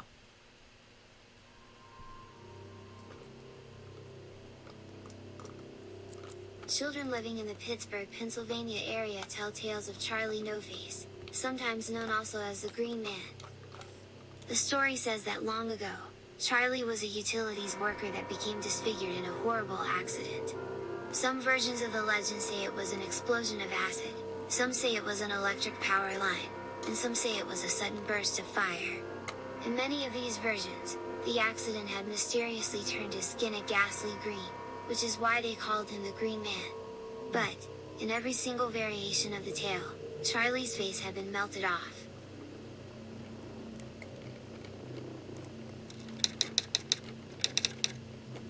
That's actually him. Yeah. The stories state that when he grew older, he hid in an abandoned house and would wander around in dark and foreboding places like the old railway access tunnel in the South Park Township, often referred to as the Green Man Tunnel. For years, local teens would drive into the tunnel, awaiting sightings of Charlie No Face. Many say they have felt an electrical charge from his presence and had problems getting their car to start back up after calling out to him. Others have claimed to see his glowing green form, like a slowly approaching ghost in the tunnel or along rural roads at night. That his spirit chases broken down motorists or those who dare park on the side of the road. As it turns out, there is a tragic truth behind this creepy urban legend. Charlie No Face was actually a man named Raymond Robinson. Back in 1919, when he was only 9 years old, Robinson and his friends were playing around Murado Bridge, outside of Beaver Falls, Pennsylvania. The bridge carried a trolley and had active electrical lines, which had killed another boy less than a year earlier. Robinson climbed a pole and was reaching for a bird's nest when he touched an electrical line, causing him to be electrocuted. Damn. His nose was burned off, one of his arms and both of his eyes were scorched, and one of his hands was blown clean off, but somehow, he survived. Clean off. For most of his remaining childhood, Robinson was isolated and ostracized, even by his own family. He made the best of it, spending his days in a small apartment in his family's garage, making doormats, wallets, and belts to sell. The accident disfigured him so badly that he did not go out in public very often for fear of creating a panic, so he went for long walks at night on a quiet stretch of State Route 351, feeling his way along with a walking stick. Although he walked alone and his disfigurement would easily alarm people, Robinson was reported to have been friendly and was willing to socialize a bit when stopped by friendly passersby. He was easy to make friends with, if you offered him a beer or some cigarettes. Through several generations, Robinson's story has been passed on so many times that his name and his real history have been overshadowed by the ghost story that grew out of him. Whoa.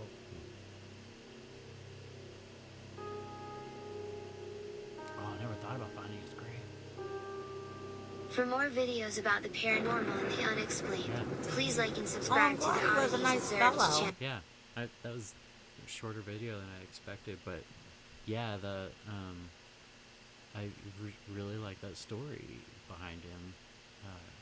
Just the fact that everybody actually liked him. He was a nice guy, but this urban legend just got started about him because, you know, people that didn't know would see him walking at nighttime and be like, he's creepy. And then he started getting like the tales of like glowing green and like this whole thing. But I like the fact that it's this creepy urban legend that actually has a very nice guy behind it. And, you know, I thought it was super cool. Oh, somebody made this art piece of them. Wow. Our volume's way too low? Is our volume super low? Does everybody else think we're low? Are the videos super loud and we're super quiet, or am I just quiet? Sometimes I'm quiet. Yeah, no one else has said anything. It's weird. It's the settings we always do. But Yeah. if you can't hear, tell us what we can do to make it better. I think Yeah. you need to turn your shit up, though. Yeah, maybe you know. Damn, dude. And plus, one of your ears is broken, so That's also true. I can't pay attention to what you're saying. That's also true. You don't even have one ear. Yeah, so wow, is that... that's really interesting. Oh, that is actually... Yeah. Yeah, no way. I never saw the color photo of him. Wow. That's rough, that poor guy. Yeah. But yeah, when I was looking at... Oh, we're super quiet. Let me see.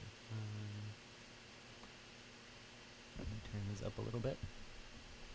I'll turn this mic up just a little bit. Yeah, hopefully that helps a little bit. It's already up. Let's see. Can we do it right here? That's already up. Everything's already up. I don't know what else to do. We'll just have to speak up. Maybe this mic is like pushed back. Yeah, we'll bring that a little forward. Yeah. Hopefully that helps a wee little bit. And then we'll speak up. Dusty, speak Will up. we? Never. I will never speak up. I'm sorry. Yeah. I try. That was interesting about that guy. Turned into a whole legend, but Yeah. he's just like some dude. Yeah. Ooh, let's talk about Bloody Mary. Ooh, Bloody Mary. The videos are way like too loud. And the videos. Oh, it's because the mic is sitting right next to the speaker, and then we're sitting back. So. Yeah, I always want to make Yeah, sure well- that it's not too low so that people can actually hear stuff. So yeah, let us Yeah. know, like when they're on or whatever. Just let us know if you're like, oh, too loud. Yeah, if Like, they're okay. like super loud, let us know. I totally would. Yeah. I want to hear from you guys to make sure we sound as good as possible. Yeah. For you guys. Isis agrees. I see. Hi. Did you hear Isis? She's coming up on Jedi right now. She's so brave. Wow. I think she wants him to move, but he's sleeping and He's doesn't give a asleep shit. and doesn't it? Okay. Oh, I'm excited though because I don't know the story of Bloody Mary. I remember we used to do Bloody Mary as a kid, and then I saw Candyman, and I was like, "Fuck, maybe I don't want to be doing Bloody Mary." Yeah. I've always been a little spooked. But Yeah. I'll do it. I mean, I realize, as an adult, that's silly, but I don't know what the story is. Oh, that's true. You got the fan noise going too, so we're like, there's like a hum. Okay. That makes sense. Actually, I wonder if it would help if we shut the fan off. Maybe we could try turning that off. Does it sound all right? Let's go through this other video. Let's just see how it sounds. Yeah. Actually, real quick, since we talked about Candyman, talking about true urban legends, Candyman was inspired by a true urban legend, and that is creepy. Get out. Yeah. I loved Candyman. Yeah. And there's the second It was- Candyman came out a couple years ago. I don't know if any of you guys happened to see the new updated version of Candyman. We saw it in the movie theater, and I remember liking it. I need to go back and revisit it again. Yeah. Which it's now on Netflix again, I think. Is it Netflix? Yeah. Did it Oh pop no, it back was out, or HBO? Prime. We just saw it on Prime. Prime, Yeah. okay. The new Candyman I really liked actually, but yeah, It was the story of Candyman, and actually it kind of leans into Bloody Mary too, but the entities coming through the mirror is where the true story comes Oh, from. I remember that So story. Okay. There was a story. I forgot what year it was. We'll have to look this up. But there was a lady that was like a crazy lady living by herself in this apartment, and she kept calling the cops saying that somebody was trying to come through the mirror and was trying to kill her coming through the mirror. And they were just like, whatever, you're crazy. She was calling in stuff all the time. They're like, you're crazy. There's no one coming through your mirror. Like, that's insane. Well, neighbors heard gunshots, called the cops. Cops show up and knock on the door. Nobody's answering, so they break in. They go in and they find her murdered. And when they find her, there's no sign of forced entry. There's no, like the door was locked. They had no idea how somebody would have gotten in and killed her. When they went into the bathroom, they found where the mirror and like the cabinet in front of the mirror had been knocked over and tilted over to the side, and there was a hole behind the mirror. There was actually a mini doorway behind the mirror. Well, in those buildings, they made passageways between all of the different apartments for the maintenance workers that were installing the electrical and the plumbing. So they made pathways that would go between all the different apartments. Was this building called Cabrini Green? I actually don't know. I don't know. 'Cause Probably. that would be interesting if it was, if they used it in the movie because of that. Ooh. I know, right? Okay. But they had these maintenance tunnels. pathways between all of the buildings, and it was a super old building style, and it wasn't like widespread or anything, so you don't have to freak out stuff because it wasn't super widespread. From what I looked at, it was super old and just in smaller areas. But those holes that they used for maintenance, they would just cover them up with either cabinets or the mirrors in the bathroom or something like that, and they would stick it in front of those holes so they could still use them if they needed them for purposes later on. Well, people that were either homeless or criminals or junkies, meth heads, whatever, would find out that these buildings would have those holes, and they would go in and they would generally use them so that they could sneak in when the people weren't there and steal their shit and get out without anybody knowing that anybody had been into their apartment. So they found out that they could use these doorways. Well, this lady, the people came in, she was home, they murdered her, and finally they found out that when she was saying people were trying to come through the mirror, what she meant, and it ended up being true, and that inspired all of these, like all the mirror myths, so like Bloody Mary and Candyman. But that was another one that was based in truth that I found, and I thought that's creepy. That's super interesting. Creepy. Yeah. Oh, that's really cool. Yeah. That's one of my favorite spooky movies from back in the day. Yeah. Yes, I always really enjoyed Candyman. I know it's not your favorite, but I really enjoyed it because he's just so creepy, and the whole mood that's set. It's a very moody movie, and it's very like tense. The whole thing is very tense, just generally because of the nature of the building in general. It's already just kind of like you're on edge anyway, and then all that shit gets crazy. Yeah. And you've got some white chick going in there trying to investigate, which is already awkward for Always her, awkward. but she's going for it, and then finds all the shit that you really would have rather probably not know at that all the point. shit you didn't want to know about. Yeah. I love it. I thought it was a really cool movie. Yeah, I didn't really care too much for the original Candyman movie. Like, it was fine. I don't know, I always just kind of thought it was slow, and like I really liked the concept of it, but the movie I was just kind of like meh, but the new one that came out, real good. It was cool. Yeah, I it was really like an liked the new updated one. version. So it wasn't a remake. It was a continuation of the story where they knocked down Cabrini Green and they built these apartments over it, and the legend continues, basically. It's a very interesting updated version of it, which I'd actually like to see it again. Yeah. So I can remember more details about it. But yeah, I'm sorry it fucked you up as a kid stuff. Sorry. Yeah. Yeah. Yeah, don't cry stuff. It's So fine. I'm curious, actually, You don't anybody in have the chat doorways. right now, what movie fucked you up the most as a kid? What, like, disturbed you to the core the most as a kid? For me, it was definitely Poltergeist. Yeah. Specifically Poltergeist 2, but if I smoosh both of them together, like the Poltergeist 1 and 2 combination. I mean, 1 came out first, so I saw 1 before 2 even fucking came out. But both of those, it's not good. It's not good. Yeah. I don't really... Everybody in the chat. Anybody can answer. Me? Yes, you. I'm gonna guess We're- Candyman. We're talking to only you. But maybe Steph. there is one that even fucked you up worse. Don't know. Yeah, we don't know. What about you? What seemed to fuck you up? I the don't. most? Being as a kid, I was watching horror movies pretty young, and I really didn't get freaked out by any of them. But there were two that did later. So, whenever the remake of The Shining came out, the miniseries, Yeah. the made-for-TV version of The Shining, That was so much better than the movie. that So one good. messed with me, especially because I was at home, like hanging out in my room in the dark, watching it by myself because none of the rest of my family wanted to watch it. And then after watching what was the one, the Blair Witch Project, I was super creeped out by that one, even though I was a teenager at the time. But especially watching like the documentary that they made about it, where it was all supposed to be real. Sure.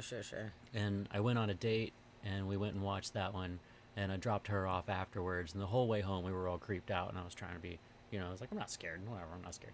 And dropped her off, and on the drive home in the dark, I was like, all right, I'm legit, like, freaked out right now. Like, that was real scary. Shit. But Blair Witch got me. Yeah, Blair Witch. I thought it was spooky, but I knew that it wasn't real when I watched it, so I was able to tell my brain, okay, this is a movie. They filmed this. Okay, but it was definitely spooky the way that it was portrayed. But really, like in that same kind of style, home video style, Paranormal Activity. I mean, I was 30 or whatever at that point, but still, it was still really super fucked up and really. That really spooked me out. It really did. But as a kid, it was different. The way the kid brain is affected. Yeah, I don't know. As a things. kid, I really didn't get freaked out by too many that I watched. Like, I don't know. Oh my God. I just thought they were fun. Killer Clowns from Outer Space. I love that. I watched that movie so many friggin' times. Actually, can you grab the thing? Can you grab the thing? I just ordered this, and it just came in the mail a couple of days ago, and I'm really excited about it. Look what I got. Killer Clowns from Outer Space. It is a plushie that is the cotton candy thing, and you can see the face coming out of it. I fucking love it, dude. I'm so stoked. It's really soft. Yeah, I'm going to hang it from the ceiling. First, I was going to put it in the horror room, because I'm going to have an entire room for horror movie memorabilia, but it's just too cool. So I think I'm going to hang it from in here, because I really like it. Yeah, I like it. I love it. Oh, Sarah says Identity. Yeah, Identity was pretty creepy. I don't remember that one. I remember vaguely. I vaguely remember it. But I remember it being super creepy. And you saw it in theater. I could see that being creepy. Yeah, psychological horror. Yeah, I know that shit fucks you up, Kirby. Which, I mean, it's its mission to do so. Yeah. So it succeeds. Worked. Yeah, Cannibal Holocaust stuff. Phew. Not a horror movie with the Warsaw.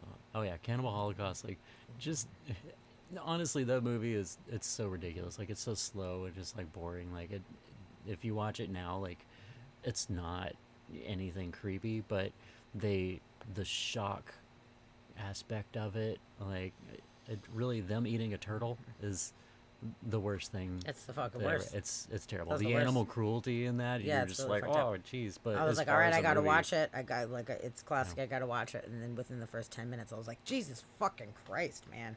God damn, it was rough. Princess, the Warsaw Ghetto. Oh yeah, Holocaust movies. Oh man, so like war movies.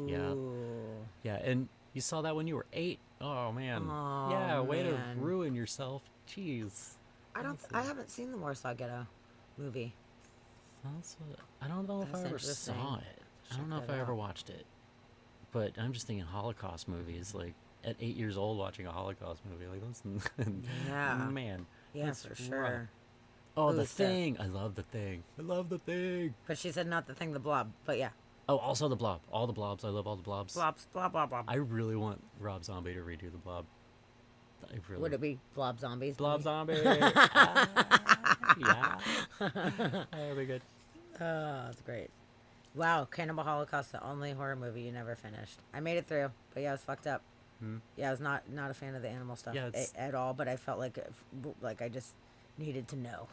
But damn, it was that shit is fucking crazy. Yeah. Let me see if there's any movie I haven't finished. Fucking Human Centipede is the only one ever that I have covered my face ever, and it's the only movie that's made me physically want to vomit, and it's the only movie that I said I'll never watch again, and I legitimately will never watch it again. I'll never watch it again. Yeah. It wasn't even really like the subject matter was really fucked up, but it wasn't even subject matter. It was like specific aspects of the scenario that I just could not fucking handle. Yeah. But I can handle like crazy gore and shit. Like that's not my favorite. I don't go searching for the gore, but I can handle like any gore. But that was just like there was just some things involving poop that I cannot do. Over the line. I will say, as an adult, so I always look for like, you know, the top 10 list of like the most mindfuck movies, like worst horror movies ever made, and like ones that were banned for all these things. Like I was always looking for like the worst horror movies. The second Human Centipede, that movie, Thanks for the follow. I almost didn't make it through the second Human Centipede. That movie was messed up. See, Steph, you know. You fucking know, Steffi. Yeah. Yeah, the second one, Dusty was like, you want to see the second one? And I was like, definitely not. The second one, I mean, the first one, I laughed the whole time. In the first one, I thought it was hilarious. Like, it was ridiculous, and, like, it wasn't a scary horror movie. That second one was gritty and raw and just too real that it was rough. It was real rough. And I was like, well, I definitely don't need to see the third one ever, because that messed me up. And then they were like, the third movie has a 500-person centipede, and I was like, shit. Now I have to see the third one. So I watched the third one. Luckily, not anywhere near as bad. That one was just so far over the top that it wasn't anywhere as bad. But that second one, like, that's got to be on my list of like most fucked up movies. Like that second one, second Human Centipede was that's rough. Number one, man. It left me shaking for sure. Yeah. Whew. So now that we got through that, I mean, talked about all those things. We're gonna switch gears back to the urban legends. Oh my god. Oh, let's see. We got Communist Rodent. Thank Communist you Rodent. for joining us. That's a good name. First of all, good. I like that. Yeah. Your favorite urban legend is the one where people claim to see crazy stuff like Bigfoot and all that. Sure. Yeah. Oh yeah. Yeah, that's cool. Actually, we live in Washington State, so it's a pretty big thing out here as far as the sightings and the imagery and, you know, little touristy stuff with Bigfoot on it. Yeah. I personally think that it's pretty likely that that is a legitimate thing.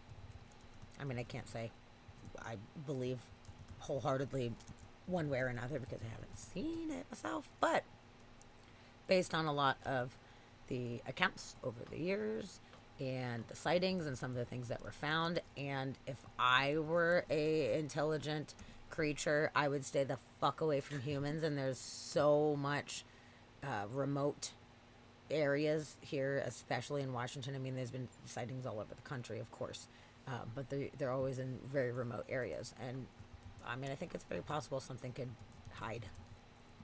So Mothman. Oh, we've talked about Mothman. Oh my god. Mothman is my absolute favorite cryptid. Yeah. By far. We definitely have talked about it. I love it. Definitely. I love it. Yeah, with this one, with the urban legends, I don't know, I was kind of trying to avoid all the cryptids, like, just because cryptids to me are their own thing. I love cryptids, and we've talked about them a bunch on here, but with these stories, I was kind of personally just trying to avoid getting into too many cryptids. But we love the cryptids. We have gone through them before, and I'm sure they're going to totally come back. Oh, yeah, they'll be back. Mothman is like straight up my favorite because there's so much mystery surrounding it, and I love it. I fucking love it, for sure. Yeah. But I think Bloody Mary. I think we should find out. Mary. We should do Bloody what's Mary. going on with Bloody Mary. Yeah, I know vaguely the backstory, but I don't know the full. Well, I hope this video tells us So all of the information that we want to know. Yeah. I hope it's not a super cheeseball shit video, but we're gonna find out together, I guess. Oh, the Crescent Lake, the soap lady. Oh. Yeah, the soap lady at Crescent Lake. I do know about that. That's super interesting. There's a soap lady. You didn't know about that? No. There's some kind of chemical makeup in Crescent Lake here in Washington that there was a woman who had drowned and it turned her skin into soap, essentially. I don't remember all the details of the story about how she ended up in there or like all of that kind of stuff, but yeah, there was some kind of elements in the lake that turned it into soap. So it's the soap lady of Crescent Lake. Oh. No, I do know about that. I do remember us talking about that a while back. Yeah. That's pretty crazy. Okay. Well, either way, we're gonna talk about fucking Bloody Mary. We're gonna see. I don't know. Let's see what's up. You face the mirror, place your palms and forehead against its cool surface, and solemnly repeat the summoning words 3 times. Bloody Mary, Bloody Mary, Bloody... No, I'm not tempting fate here. Too superstitious. But why is this a thing? Who is this mysterious ghostly lady, and what does she want? To grant you a wish? Scratch your face off, show you your future, show you your death, reach through and grab your neck, pull you into the mirror with her? Well, as you can see, there are actually a few different stories behind the summoning spell, and depending on where and when you're from, you may have heard a different version of the ritual, from Bloody Mary being a witch who was wrongly killed, or a local teenager who died in a brutal car accident, destroying her face. She could also have a different name, like Bloody Bones, Hell Mary, Mary Worth, Mary Lou, Sally, Kathy, Agnes, etc. But some things always seem to remain the same. This ritual happens most often in a bathroom mirror. Why? Well, in most homes, this room usually has a large mirror and is usually the easiest room to darken, as there are likely no windows in there, and this spell requires darkness. Well, maybe a candle or two, depending on who you ask. But what usually happens is that someone from the sleepover is selected, or volunteers, brave soul, to summon Mary. The room is darkened and they face the mirror, either alone or surrounded by friends, chanting louder and louder and louder, 3, 7, or 13 times depending, until they are shouting for her. Then she appears, covered in blood. And before I dive into the who of Bloody Mary and other mirror ghosts, I need to tell you the basics of Katroptomancy, or divination with the use of a mirror or reflective surface, because that's kind of core here. In its early days, like ancient Greek era stuff, if you were sick and gazed into a reflective surface, you could see your prognosis. If you saw a healthy face staring back at you, you would likely recover. But if you saw a sickly visage in the reflection, well, your days were numbered and death was on its way. So using mirrors and reflections to tell the future has been around for ages.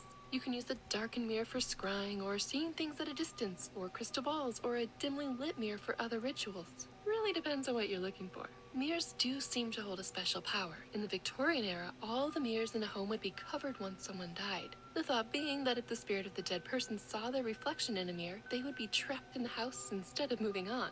It was common then to mourn the departed loved one for a few weeks in the house, during which time the body would be kept in the home. So when you see shrouds over mirrors from then, that's likely why, to prevent future house hauntings and trapped souls. So mirror rituals are certainly not a new thing at sleepovers. There's an official Bloody Mary research effort from the 1970s, meaning that this was already an established thing before then. But even in the early 1900s, mirror rituals were used a lot around Halloween, when the veil between the worlds is believed to be thinner, to see one's future partner's face appear in it. How exciting! If the gazer instead saw a skull or grim reaper, they would die before marrying.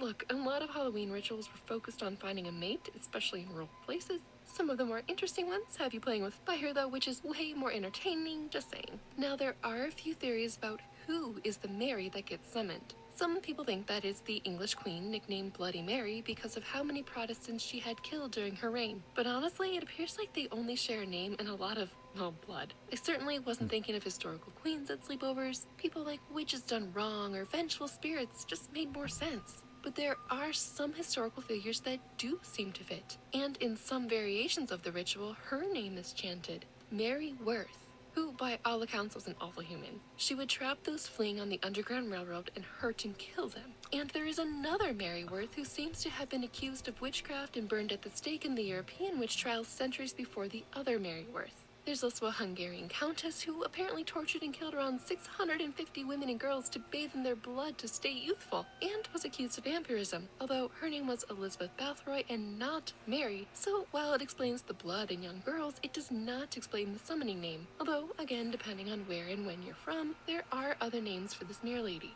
And, of course, I can't talk about ghosts in bathrooms without mentioning Hanako-san, who has been around longer than Bloody Mary by some accounts dating back to the 1470s. Modern Japanese folklore and urban legends say that Hanako-san was killed while playing hide-and-seek during a World War II air raid, or that she was murdered, or that she took her own life in a school bathroom. She haunts the school bathrooms to this day and can be summoned by knocking 3 times on the 3rd stall and asking if Hanako-san is present. If she is, she will answer. So there are a lot of Bloody Marys, but why do we summon them? Well, remember that study that I told you about earlier? Folklore scholars and psychologists believe that these types of mirror and bathroom rituals are a rite of passage for adolescents in the Robinson age, ages 9 through 12, an age in a person's life where they court danger and their personal limits and tolerances and play in the dark. It's also the age where a lot of girls, well, come of age. Also, what you see in the mirror is basically a reflection of how you see the world, and that can change as we age. Of course, there are mundane reasons why we see Bloody Mary. The Troxler effect is one of them.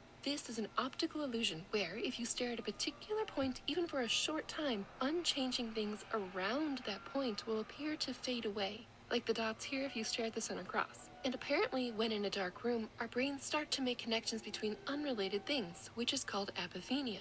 So, if you're staring at a fixed point, say your eyes reflected in a dimly lit mirror in a bathroom, and things disappear around them, but then your brain is filling in those perceived gaps with different information, you might get a different face. On top of that, some say that when our brain gets bored, it fills in the spaces with scary things. So, in theory, your own face could become the face of your worst nightmares, hence Bloody Mary. Regardless of how it can be rationalized away, I will always, to this day, close my eyes tight when passing by a mirror at night. Old habits die hard, but hey, it seems to have worked this far. But what are some of the mirror rituals you've heard of? Let me know in the comments below, and do subscribe so you won't miss the next spooky cool video. Goodbye! Bye. It's interesting they don't even know where it originated from because there's so many different variations of it at this point. Yeah, I thought it was the Victorian, not Victorian, but the Queen, Mary whoever. I thought it was coming from the Queen. Just what I thought, but I never know. I was like, not. who's Mary? Don't know. And apparently nobody knows. Yeah. Interesting. It's just one of those entities coming from the mirror urban legends. Yeah. And there's that you have to say it 3 times or 7 times or 13 times or whatever. Yeah. Like all these different things. And yeah, I wonder if a lot of it is people's minds expecting to see something. Hey, I'm a devil. Welcome. Thanks for the follow. Are we gonna do it? Oh, we're already doing it. We're so doing it right now. We're doing it. We're doing an episode on urban legends, and it's pretty fucking sweet. Yeah. Right now, that's what we're doing. We're doing that. So, yeah, we got devils and communist rodents now. Yeah, now we got devils and communist. Hey, rodents. as long as people are fucking nice, you can stay. Yeah. If you're not gonna be nice, then Don't be rude. Yeah, we don't need to. But don't be a dick. It's our only rule. That's a pretty standard rule. Yeah, I feel like it's a troll-free zone. But we're always glad to have new people come in if you're interested in what it is that we're doing. Appreciate the if follow. it's not your thing, it's totally cool. Yeah. No big deal. Ooh, that's a really cool emote. Dude, it's fucking Tim Curry Legend it's Tim emote. Curry from That's Legend. fucking sweet. Good one. Love it. So, yeah, okay, so Bloody Mary. Interesting. Learning about Bloody Mary. Should we talk about the Wendigo? Ooh. Yeah. What do we talk about? We'll talk about some Wendigo. The Wendigo. Let's see. Native American folklore. Let's talk about this shit. Today we have a very special treat for everybody watching, because not only do we have an exciting announcement, but we also finally cover a topic that I'm sure many people have been waiting to see. We travel to the parts of North America that the Algonquin people called their home, in order to discuss a truly terrifying legend. An evil spirit that prowls the northern forests of the Atlantic coast. A monster that can be found up and down the Great Lakes region of the United States and Canada. The creature that I'm referring to is part of the most famous set of stories to originate from Algonquin folklore. These stories indeed refer to the Wendigo. Some believe that it was a large monster, and others saw it as a spirit capable of possession. The manner in which the Wendigo manifests itself depends entirely on the beliefs of the individual, and the Algonquin can be broken down into several groups of indigenous people. If we put aside the Wendigo's appearance briefly, there was a general agreement as to what the Wendigo was and what it represented. It is almost always associated with cannibalism, famine, and greed that came with the long cold winters, which is why so many saw it as a malevolent supernatural entity. So what does the Wendigo actually look like? There are two very distinct archetypes that I'm sure many of you would recognize. But it looks like that. It's a large-looking demonic beast, normally with the head or skull of a stag, complete with some kind of antlers or horns. This type of Wendigo is one that has become quite popular today, and it's an image that I'm sure many of you recognize from a lot of popular media. But this particular image seems to be a more modern Stories to Tell in the interpretation. Dark. I remember seeing this imagery when first watching the TV show Hannibal, which of course has its own underlying themes of murder and cannibalism. At the time, I didn't really understand the Wendigo's I'm a devil. symbolism, We're covering because I didn't urban really know much legends about the Wendigo right now. and its Urban own legends all association around. with cannibalism and acts of evil. So why does this version of the Wendigo So, have there's antlers and definitely fur supernatural. reminiscent of a stag? Well, Sadly, I couldn't supernatural. really find a conclusive answer. There isn't Good much night, mention of Steph. the Wendigo's I love appearance in you. traditional Good night, Algonquin Steph. folklore, Sweet and what we dreams. do Glad to see see you in certainly here. Thank doesn't you for describe coming. a stag. Yeah, I'm So glad there you could popped be in. some confusion between the concept of the Navajo skinwalker, or this very well could be a modern stylistic interpretation. Either way, the stag is an animal that appears in folklore all around the world, though it's normally associated with woodland deities and fertility. It's also an animal that the Native Americans highly respected. So if we do go with the concept that the Wendigo was seen as a symbol of corruption, the fact that it then manifests as an animal that the natives held in such high regard makes it seem as if nothing is safe from the Wendigo's curse, Oh, the which does show. highlight the seriousness of the Oh, warnings maybe. and meanings interwoven into these You might be stories. right. The more traditional appearance of the Wendigo is closer to a haggard and decomposing corpse. Its skin is stretched extremely tightly over its bones, creating a thin translucent layer of desiccated flesh, from which its bones look ready to burst. Its complexion varies from a sickly white to an ashy grey. It has long spindly fingers with sharp nails that it uses to tear its victims into pieces. The easiest way to describe this type of Wendigo is as a gaunt skeleton that looks like it has risen from the grave. Wherever the Wendigo goes, it is followed by the odor of death and decay. It is a vile creature with jagged, misshapen teeth that at times resemble yellow fangs. In this form, the Wendigo may be a creature that resembles a humanoid, but I assure you they are nothing short of anyone's worst nightmare.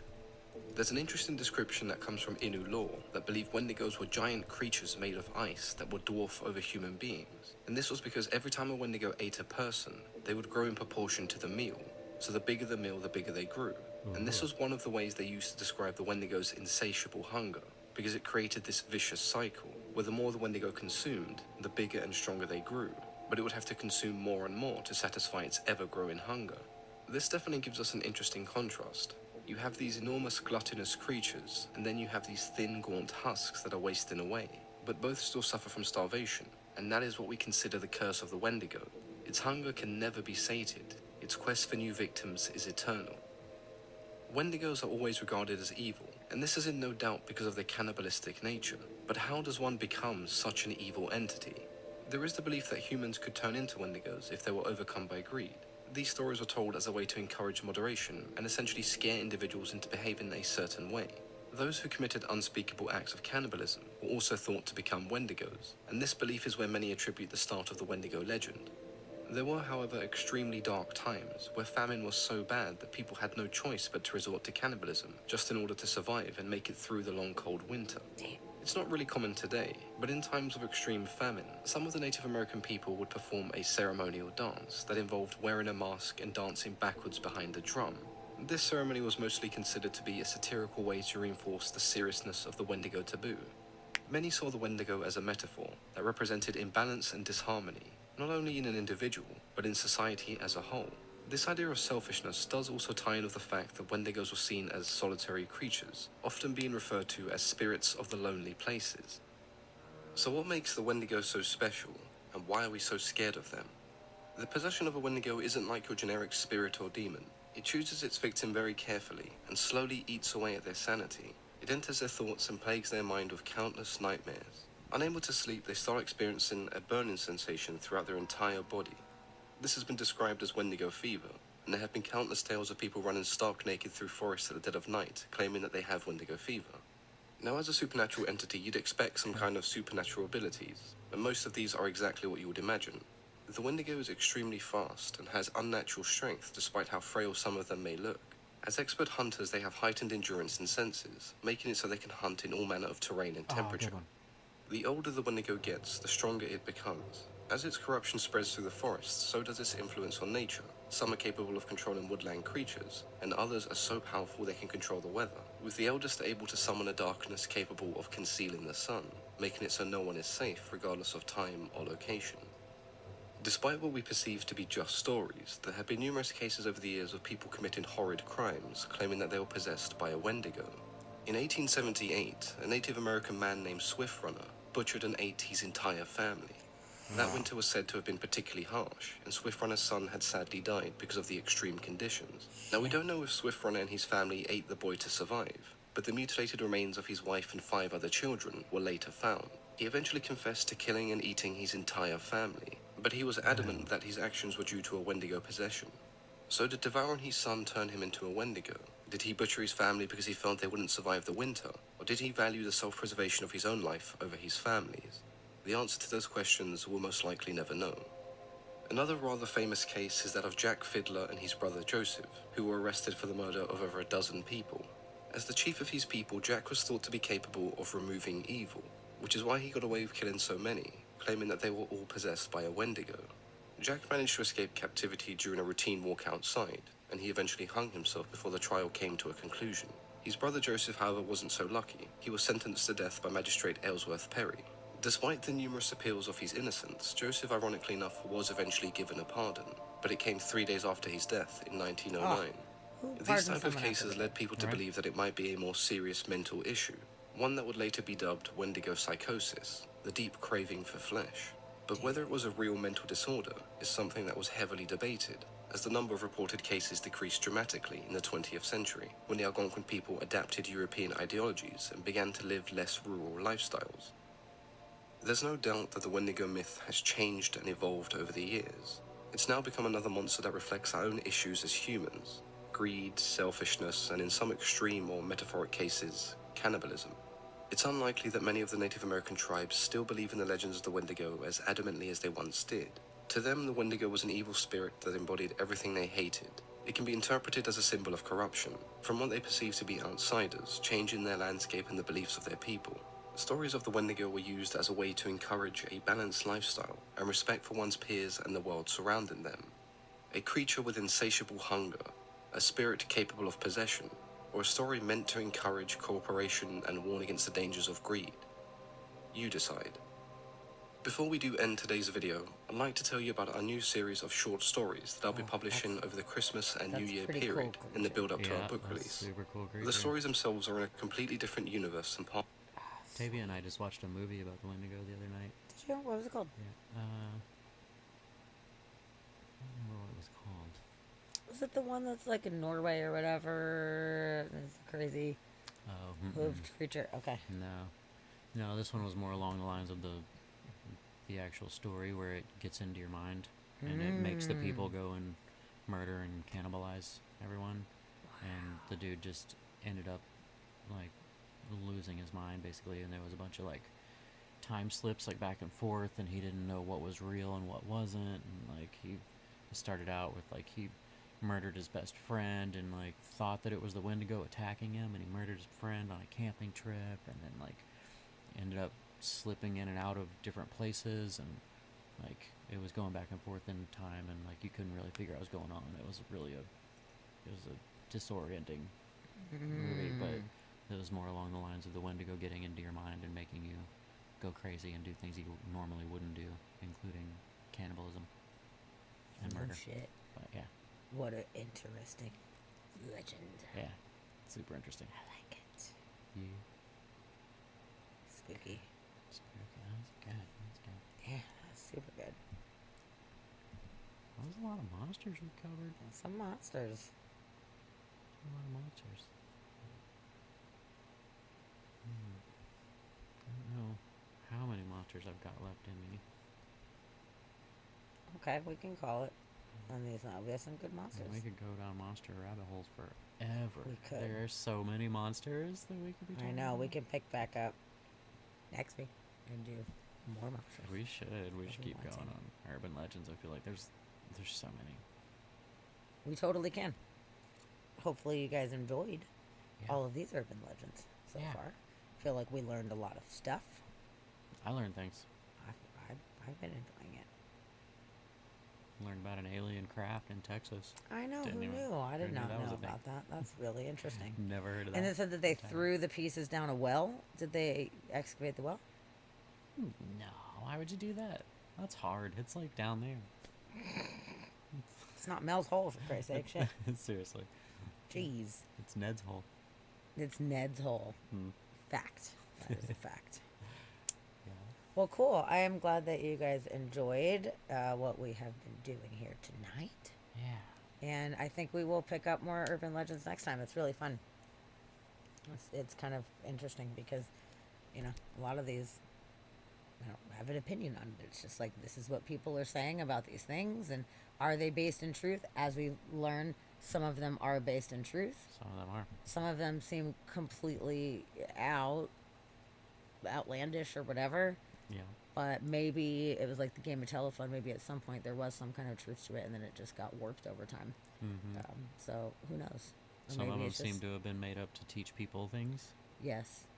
Stay away from the water, or, you Yeah. know, or they'll cut ya, or whatever. Stranger danger. Yep, stay away from creepy dudes Don't pet in horses. Victorian London or whatever, you know? Yeah, it's really cool. Yeah. Chid, I'm glad that you're still hanging out. Happy fucking birthday, Chid. Yeah, happy I birthday. love you. You're the coolest. Yeah, thank you for That's all been it. thank you for spending your birthday with us. Yeah, I'm so I hope glad. you and your son have fun. Yes, absolutely. Do something good. Oh, you're the best. And thank you for the 1,000 bits. That was unfucking Yeah. believable. That was so sweet. Thank Seriously, you so that much. was amazing. Thank You're you, awesome. thank you. We appreciate even 1 bit, and that was like 1 times 1,000. So thank you kindly. Yeah. But yeah, we will we'll come back next week. Well, we'll be back on Monday with our weird news. We'll be for back. sure. So let's see if there's. Oh, good. I'm some glad you fun. guys had a great visit. Oh, I'm so glad Glad to that hear you did. Good.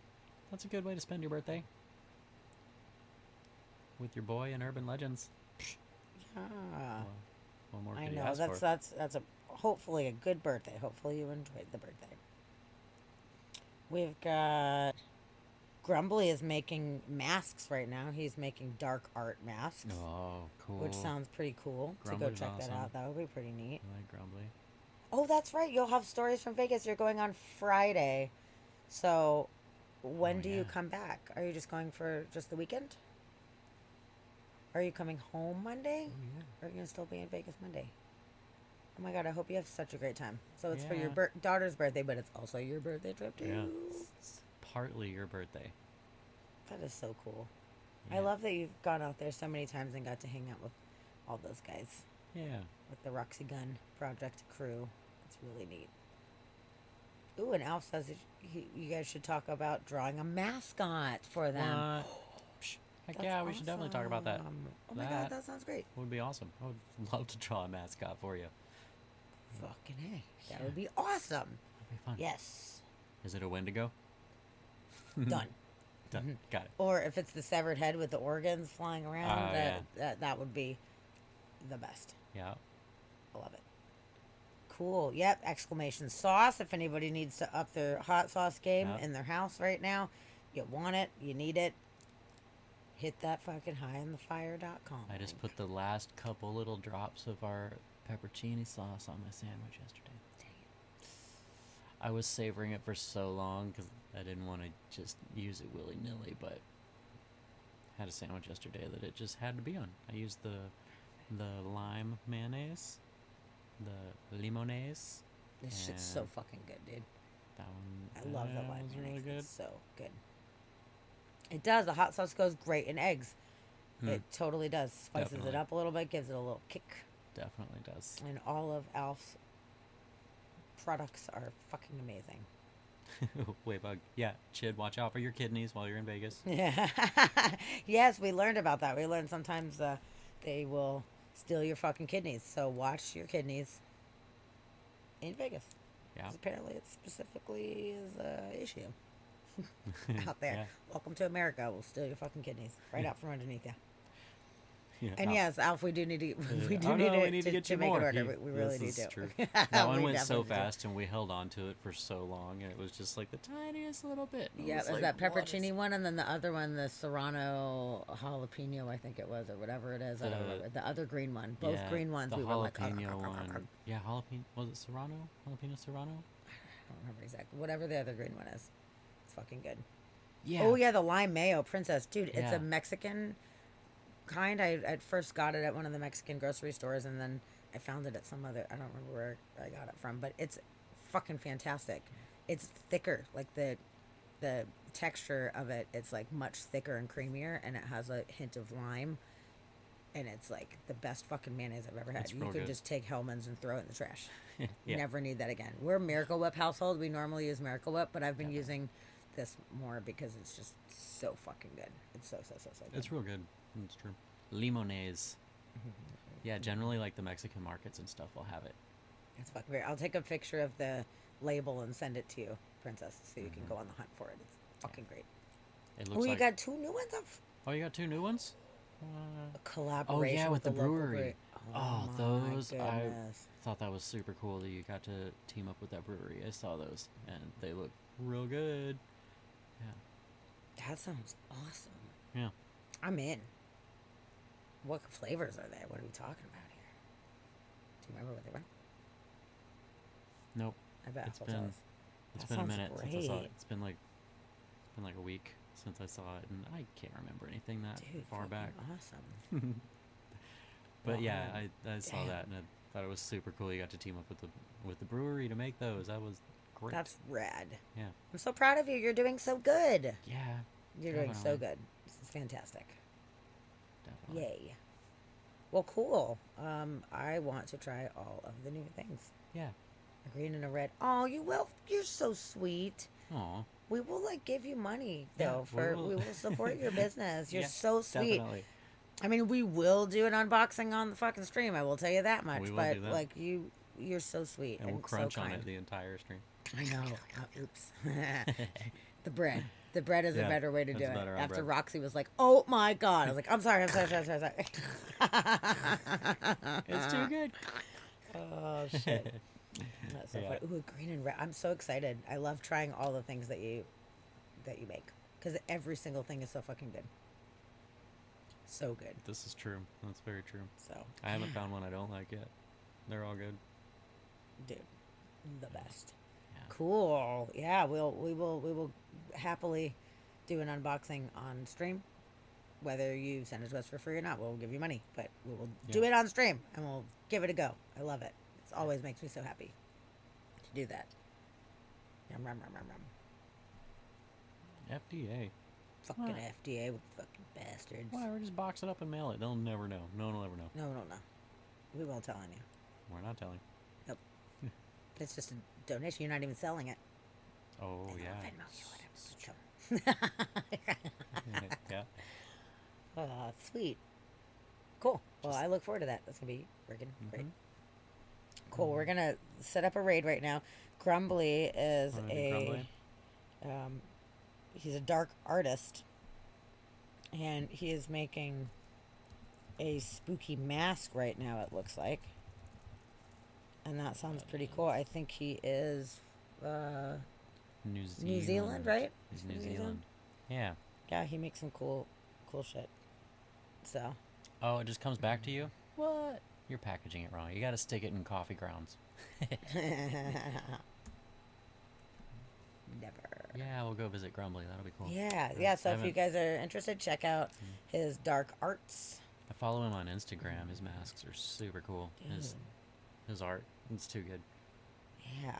The sculpting is one thing, and then he paints it and puts all the textures on there, and like, He's good. it's too good. Yeah. Well, if you box it up yourself, how's anybody gonna know? They're not gonna Yeah. fucking know. Who knows? No one knows. I could just make jelly and send it to you in the mail, and nobody gonna be like, "Oh, I don't have the FDA. God damn it!" Like I would hope they wouldn't. I'm not. Which I should make some jelly this year. Yeah. Blackberry jelly. That's true. Nah. That should happen. That shit is good. I think this year I will do it again. It'd be great. Yeah. I enjoy it. I'll send some. But thank you everyone for hanging out with us. Yeah, we guys. appreciate every single one of you. Yes, we truly, truly do. Yeah. We'll see you back on Monday and next week with some more urban legends. It'll be awesome. Probably so, yeah. All right, you guys take care. I'll see you later. Bye, Stay cool. everyone.